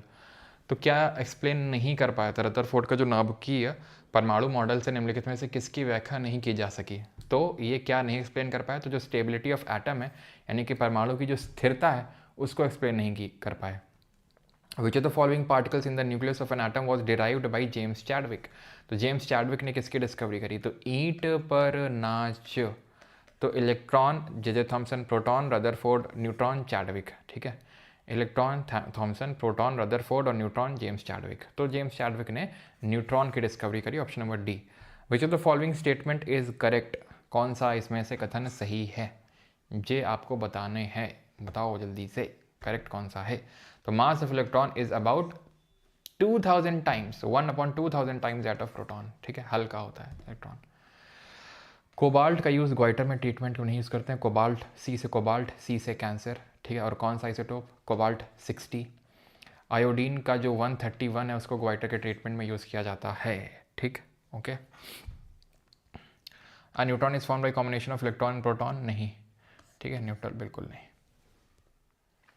प्रोटॉन, ये सब क्या लिखा हुआ है, गलत है, ठीक है। विच of the following findings is not observed in other force, ये आप कर लेंगे, वही करवा दें क्या फिर से, चलो करो इस क्वेश्चन जल्दी। There is a neutral centre in the atom called as nucleus. Neutral नहीं होता है सर, वो न्यूट्रल थोड़ी ना होता है, पॉजिटिव होता है ना, क्योंकि प्रोटॉन है और न्यूट्रॉन है। न्यूट्रॉन तो न्यूट्रल है लेकिन प्रोटॉन तो पॉजिटिव है ना, तो पॉजिटिव होगा वो, तभी तो जो भी उस पर जाके हिट कर रहा था वो स्ट्राइक बैक हो रहा था। Which is the following of the statement with respect to the atomic number of an atom is correct. तो एटॉमिक नंबर के बारे में कौन सा है, किसी परमाणु की परमाणु क्रमांक के संबंध में निम्नलिखित में से कौन सा कथन सही है। CABF में असिस्टेंट कमांडेंट बने guys, the number of neutrons is same as atomic number, no the number of electrons and neutrons is same, the number of protons is same as atomic number. Number of electrons is equal to number of protons is equal to atomic number, और neutron निकालने के लिए mass number से atomic number घटा दो। Isotope of cobalt is used in the treatment, कर लेंगे। बताओ भैया, 2 isotope of elemental chlorine Cl35 Cl37, ठीक है, ये हो जाएगा आपका डी वाला। किस रेशियो में होता है ज़रा बताओ जल्दी से, कौन सा क्या रेशियो होता है इसका Cl30 और Cl37 का? 3:1, 75% और 25%, ठीक है। Which among the following is responsible for determining the chemical properties of an element? अगर chemical properties determine करनी है तो किस चीज़ की ज़रूरत होगी, आप ही बताइए मुझे। नहीं, आप ही बताइए मुझे, केमिकल रिएक्शन में किस चीज़ का इंटरचेंज होता है, तो इलेक्ट्रॉन्स का होता है, तो इलेक्ट्रॉन्स हो जाएगा। Which of the following particles are sub atomic particles? तो इनमें से कौन सा उप परमाणविक कण है? Electron, proton, neutron, muon. तो ध्यान रखना, इलेक्ट्रॉन भी है, प्रोटॉन भी है, न्यूट्रॉन भी है, म्यूऑन भी है।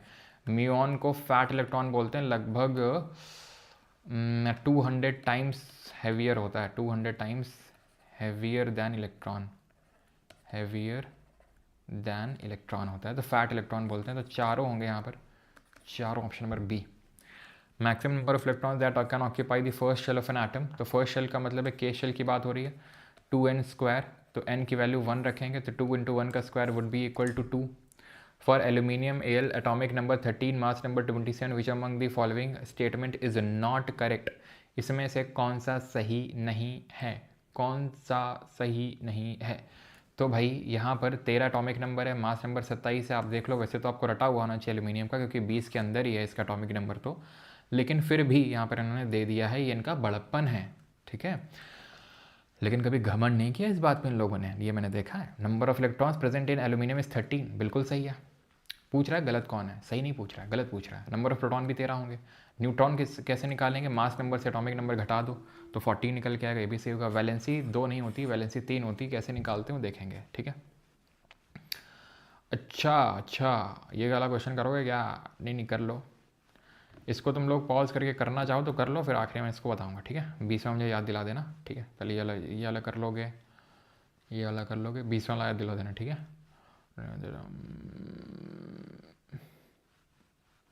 इलेक्ट्रॉनिक कॉन्फ़िगरेशन जब तक नहीं पढ़ेंगे, समझ में आएगा, तब तक ये क्वेश्चन नहीं कर पाएंगे। एम शेल में 2n², KLM तीसरी शेल है, तो तीसरी शेल है मतलब ठीक, 3 × 2 = 18, करो जरा।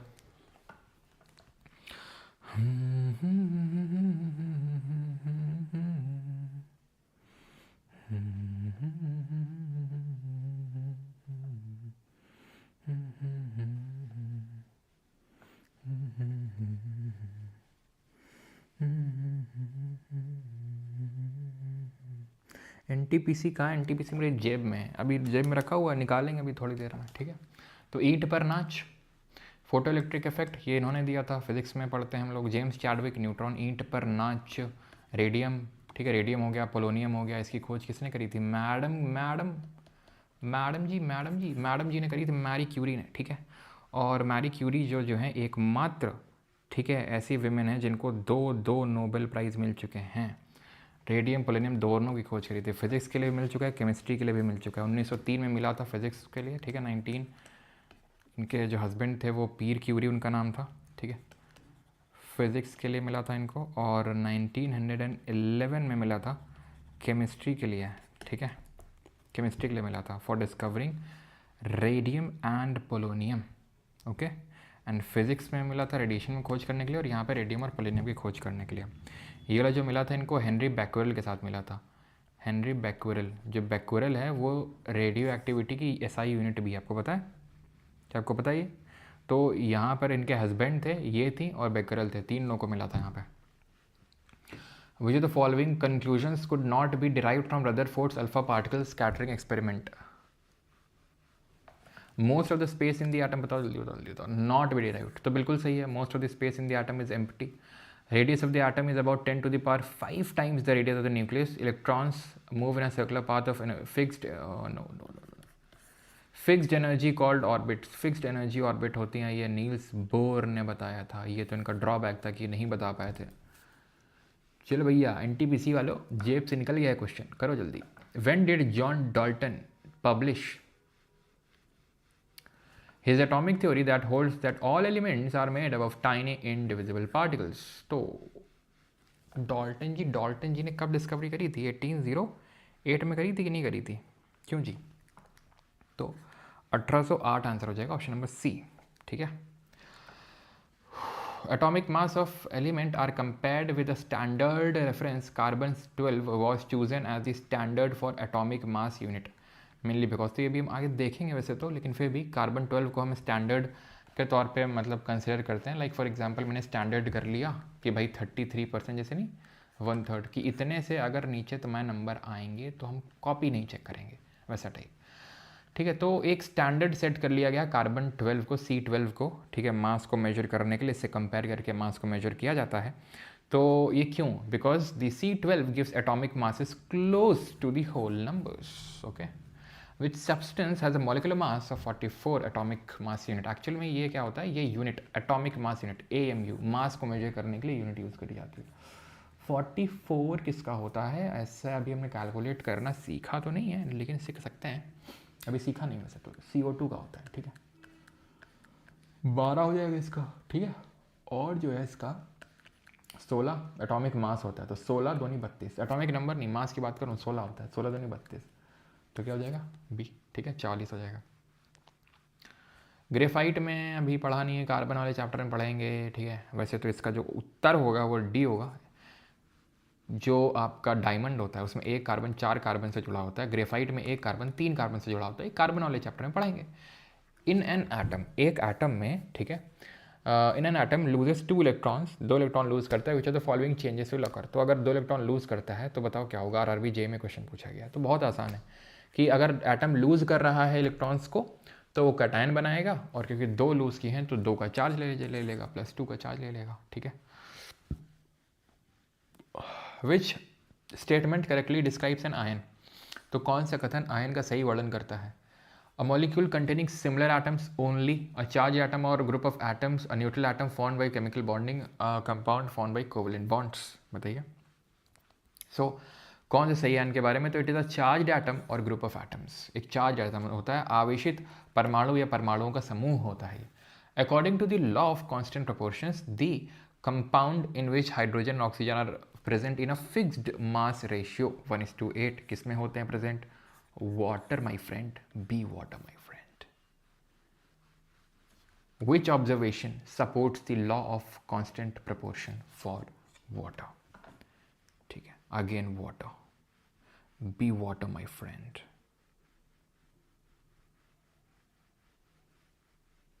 है ना, be formless, shapeless like water. You put water into a cup, it becomes the cup. You put water into a bottle, it becomes the bottle. ठीक है, तो water boils at fix temperature, क्या सही आंसर होगा बताइए। तो इसका जो सही आंसर होगा that would be water conducts electricity weekly. अच्छा, वाटर इलेक्ट्रिसिटी वीकली कंडक्ट करता है, स्ट्रांगली कब करता है ये बताऊँ। जैसे हार्ड वाटर होता है ना, तो आयंस बनना बहुत ज़रूरी होता है, जैसे प्लाज्मा में आयंस बनते हैं, तो इसीलिए वो क्या है, इलेक्ट्रिसिटी ट्रांसफ़र कर पाता है वो, ठीक है, वो कंडक्ट कर पाता है, ऑलराइट। उसी तरीके से जो प्योर वाटर होगा एकदम, वो इलेक्ट्रिसिटी कभी पास नहीं कर पाता है, ठीक है, बैड कंडक्टर होता है। लेकिन अगर हार्ड वाटर है उसमें अगर आयंस बनेंगे, ठीक है, तो वो कर पाएगा। क्या हो गया सर को? बेटा हमको कुछ नहीं हुआ, तुम समझ नहीं पाए। कुछ लोग समझ गए, कुछ लोग, बहुत लोग नहीं समझ पाए, कुछ लोग समझ गए। हाँ, जोसेफ प्राउस नहीं पढ़ाया, पढ़ा तो दिया राखी जी, कहाँ से हो रही हैं? शुरू में ही तो देखा था जोसेफ प्राउस के बारे में। SC क्वेश्चन करवा दो। ये किसके चल रहा है? नहीं, ये किसके चल रहा है, तुमको क्या लगा? अभी जब मैं UPSC करवा रहा था कोई बोला NTPC का करवा दो, SSC का करवा दो, ये क्या है? मतलब सबर अबर करना है या नहीं करना है? या फिर पहली बार क्लास में आ रहे हो कि कुछ पता ही नहीं है कि हम लोग सारे क्वेश्चंस करते हैं, चाहे UPSC में सिविल सर्विसेज हो, चाहे CDS हो, चाहे NDA हो, चाहे CAPF, रेलवे में सारे क्वेश्चन करते हैं, चाहे NTPC हो, चाहे ग्रुप डी हो, चाहे JEE हो, SSC में सारे क्वेश्चन करते हैं, चाहे MTS हो, चाहे CGL हो, चाहे CPO हो, चाहे स्टेनो। नहीं, सबर करोगे कि नहीं करोगे, या बेल ट्रीटमेंट के लिए घर आओगे मेरे? और आइसोबार, तो आइसोबार कौन है? आइसोबार मतलब जिनका सेम एटॉमिक मास है बट डिफरेंट एटॉमिक नंबर है, ठीक है। अब इन दोनों का सेम एटॉमिक नंबर तो हो नहीं सकता कहीं ना कहीं से, बिल्कुल, लेकिन इसका एटॉमिक मास 12 है, इसका 16 है, तो आइसोबार भी नहीं हो सकते हैं, ठीक, ओके। इनका दोनों का सेम होता है 40 और 40, 40 और 40, ऑप्शन नंबर बी।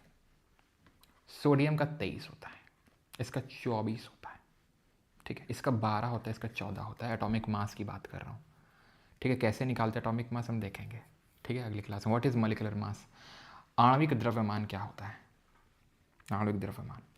तो it is sum of the atomic masses of all atoms in a molecule. तो जितने एटम्स उन सबका mass is called as molecular mass, ठीक है। The maximum number of electrons in a shell is given by, तो maximum number of electron कितने हो सकते हैं, ग्रुप डी में क्वेश्चन पूछा गया, 2n²। बोर भरी model, not an isotope of hydrogen atom, कौन सा नहीं है इसमें आइसोटोप, आरबी ग्रुप डी, ठीक है। Protium, deuterium, tritium, protium, deuterium, tritium, कौन सा नहीं है, helium is not an isotope. इन तीनों में से कौन रेडियो एक्टिव होता है, तो इनमें से रेडियो एक्टिव कौन होता है, ये होता है, ठीक है, रेडियो एक्टिव। और ट्राइटियम और ड्यूटेरियम को मिला के न्यूक्लियर फ्यूजन से एनर्जी जनरेट करी जाती है। एक एटम इसमें 11 प्रोटॉन्स, 11 इलेक्ट्रॉन्स और 12 न्यूट्रॉन है। What is the mass number of the atom, mass number कैसे निकालते हैं सर, प्रोटॉन को न्यूट्रॉन में जोड़ देते हैं, विच इज न्यूक्लियॉन आपका निकल के आ जाता है। तो 11 + 12 will give you 23। Okay okay. Law of conservation of मास किसने दिया था, किसने दिया था, जिनको फादर ऑफ मॉडर्न केमिस्ट्री के नाम से जानते हैं, एल से नाम शुरू होता है, कौन है। तो law of conservation mass, volume कहाँ से आ गया, वॉल्यूम, प्रेशर कहाँ से आ गया, टेम्परेचर कहाँ से आ गया, ऑप्शन नंबर बी, ठीक है। तो mass can neither be created not be destroyed in a chemical reaction, Antony von Lavoisier ji ने दिया था, ठीक है।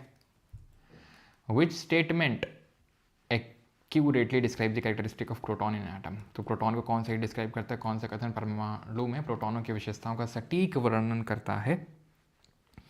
They are located in the nucleus of atom, yes they are. अंदर प्रोटॉन और न्यूट्रॉन ही तो भरे हुए हैं, ठीक है। नेगेटिवली चार्ज नहीं होते, पॉजिटिवली होते हैं, नेग्लिजिबल मास नहीं होता, भाई मास होता है, तभी तो पूरे एटम का मास सेंटर में, और सेंटर में किसके वजह से, प्रोटॉन न्यूट्रॉन की वजह से, ठीक है।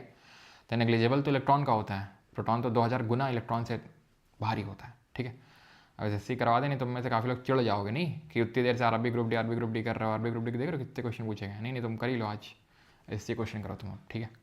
एज ये move to higher energy levels, ठीक है, in the Bohr model of an electron hydrogen atom, the energy difference between the successive levels, energy difference increase होता है, डिक्रीज होता है, कांस्टेंट रहता है, कुछ नहीं होता है, ज़िंदगी में सब चंगा सी है, क्या है बताओ। As a move to higher energy levels in the Bohr model of hydrogen atom, the energy difference between successive levels, क्या होता है, एनर्जी लेवल जो है, जो डिफरेंस, एनर्जी डिफरेंस, ठीक है, बिटवीन सक्सेसिव लेवल, वो डिक्रीज होता रहता है, ठीक है।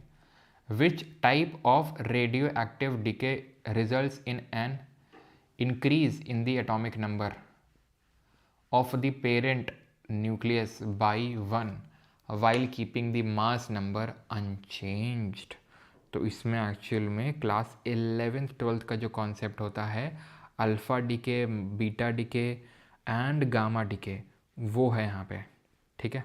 अभी हम लोगों ने पढ़ा नहीं है, इसके बारे में हम आगे देखेंगे, तो इसको अभी के लिए स्किप कर सकते हो। अगर आंसर जानना है तो अल्फ़ा डीके तो होगा नहीं, बिकॉज पूछा which type of increase in atomic number, ठीक है।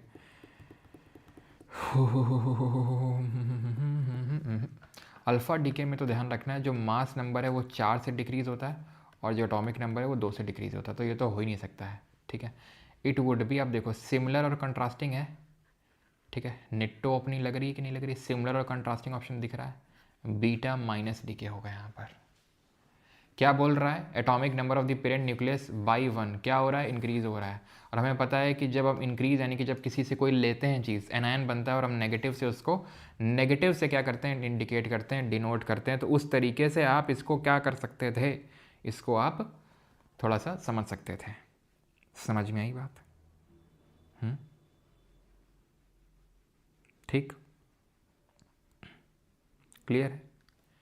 यहाँ पे ना तो मास नंबर कम होता है, ना तो एटॉमिक नंबर कम होता है, क्योंकि कुछ लूज नहीं होता है। यहाँ पे ओनली एनर्जी इज लॉस्ट। क्या लॉस्ट होती है यहाँ पर, चल क्यों नहीं रहा है ये, ओनली एनर्जी इज लॉस्ट, ठीक। यहाँ पे क्या होता है, एटॉमिक नंबर में 1 से चेंज आता है बस। बीटा माइनस है तो 1 से बढ़ जाएगा, बीटा प्लस है तो 1 से घट जाएगा। अल्फ़ा डीके हो रहा है तो एटॉमिक मास जिसको कि ए से रिप्रेजेंट करते हैं, तो ए लिख लो यहाँ पर, 4 से घटेगा, एटॉमिक नंबर 2 से घटेगा। यहाँ कुछ घटेगा बढ़ेगा नहीं, गामा में सिर्फ एनर्जी का लूज होता है, और यहाँ पे एटॉमिक नंबर 1 से बढ़ेगा या घटेगा। माइनस डीके है तो बढ़ेगा, प्लस डीके तो घटेगा, ठीक है। A major limitation of Rutherford's model was in its ability to explain what, तो रदरफोर्ड के मॉडल की एक प्रमुख सीमा यह थी कि वह निम्नलिखित में से की क्या व्याख्या करने में असमर्थ था। तो स्टेबिलिटी ऑफ एन एटम को एक्सप्लेन नहीं कर पाया था ये, ठीक है। कर लेंगे ये। एरिक कॉर्नेल, कैटल और वीमैन को तीनों को नोबेल कब मिला था? ये 2001 में इन लोगों को नोबेल मिला था, 2001 में। एरिक कॉर्नेल, कार्ल वीमैन ने 1995 में रुबीडियम के एटम और कैटल ने सोडियम के एटम से बोसॉन्स को बनाने का काम किया था। अच्छा, अपने जो ये तीनों भाई बंधु नहीं है, क्या नाम है इनका, ईंट पर नाच वाले, तो ईंट तो मतलब थॉमसन, पर से मतलब रदरफोर्ड, और नाच से चैडविक। इन तीनों को नोबेल कब मिला ये भी पता होना चाहिए। तीनों को मिल रखा है, ठीक है, तीनों को नोबेल मिल रखा है। जैसे जे थॉमसन की बात करें 1906 में, ठीक है, इनको 1908 में, और चैडविक को नहीं मिला, चैडविक को नहीं मिला। इट वॉज एक्चुअली चैडविक नहीं था, एक्चुअली रदरफोर्ड के बाद कौन आया था? नील्स बोर आए थे, जिन्होंने फर्दर काम किया था, अपना मॉडल दिया था, तो नील्स बोर को मिला था, ठीक है, नील्स बोर को मिला था 1922 में, ठीक है। नहीं कर पाओगे अभी, ठीक है। लॉरेंसियम अभी सब पढ़े नहीं, पीरियोडिक टेबल जब पढ़ेंगे तब इसको कर पाओगे, अभी नहीं कर पाओगे इसको, ठीक है। आगे अगला क्वेश्चन है, देखो ये सब कर लोगे, ठीक है। एनटीपीसी के कर लेते हैं, ये भी कर लोगे। लॉ ऑफ मल्टीपल प्रोपोर्शन, ये करो। Which pair of compound illustrates the law of multiple proportion? Multiple proportion,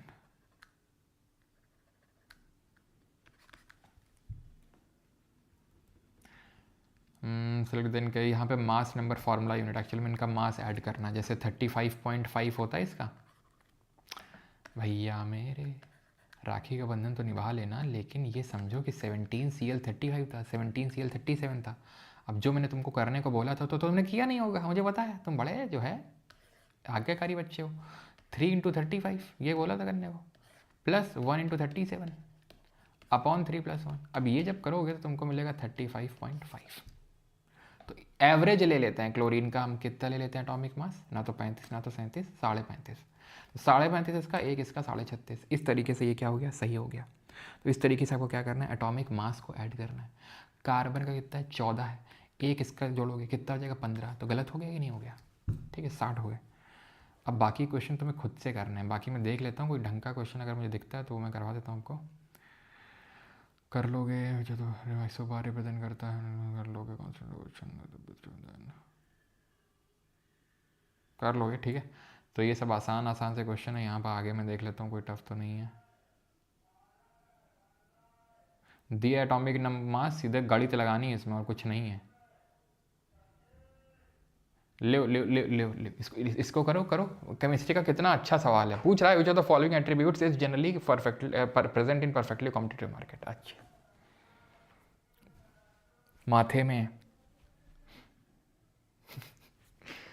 चलो खैर कर लो। तो क्या होगा इसका answer? Attribute is generally presented perfectly competitive market है। Companies can enter exit the market freely, yes, ठीक है। अब खैर बाकी आप कर लेंगे, ये आंसर की दी हुई है आपकी, ओके। चलिए, थैंक यू, धन्यवाद। आप जुड़े इसके लिए आपका बहुत बहुत धन्यवाद। मिलते हैं अगले सेशन में जो कि मंडे को होगा, और उम्मीद है कल इंडिया को वर्ल्ड कप जिता के आओगे तुम लोग मंडे को, ठीक है। चलो, इकोनॉमिक्स भी ब्रेकआउट हो जाता है अपने यहाँ पे।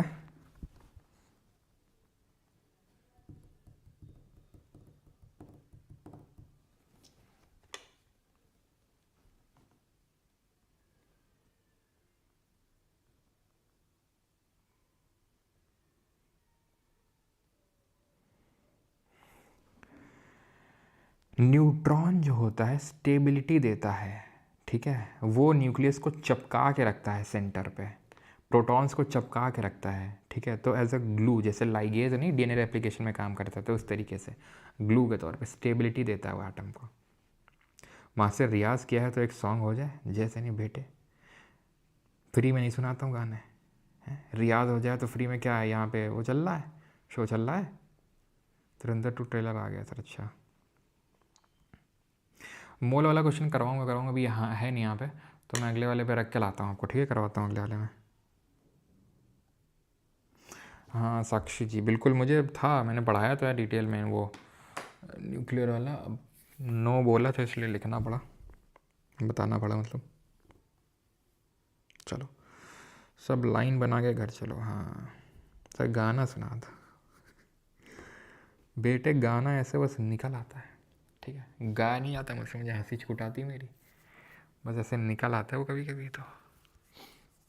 चलो थैंक यू, धन्यवाद, है ना। और मिलते हैं, रिवाइज़ करके आइएगा। बाकी बैच के अंदर स्टैटिक जीके का जो कंटेंट अपलोड हो रहा है उसको भी धीरे धीरे कंज्यूम करते रहिए, ओके। जो एक्स्ट्रा चीज़ें हैं पूछी गई हैं उस पर मैं काम कर रहा हूँ कॉन्टीन्यूसली, ठीक है, बैक एंड पे, तो वो भी आपको मिल जाएंगी जो एक्स्ट्रा चीज़ें अभी किसी ने पूछी गई हैं, ओके, ठीक है, क्लियर है।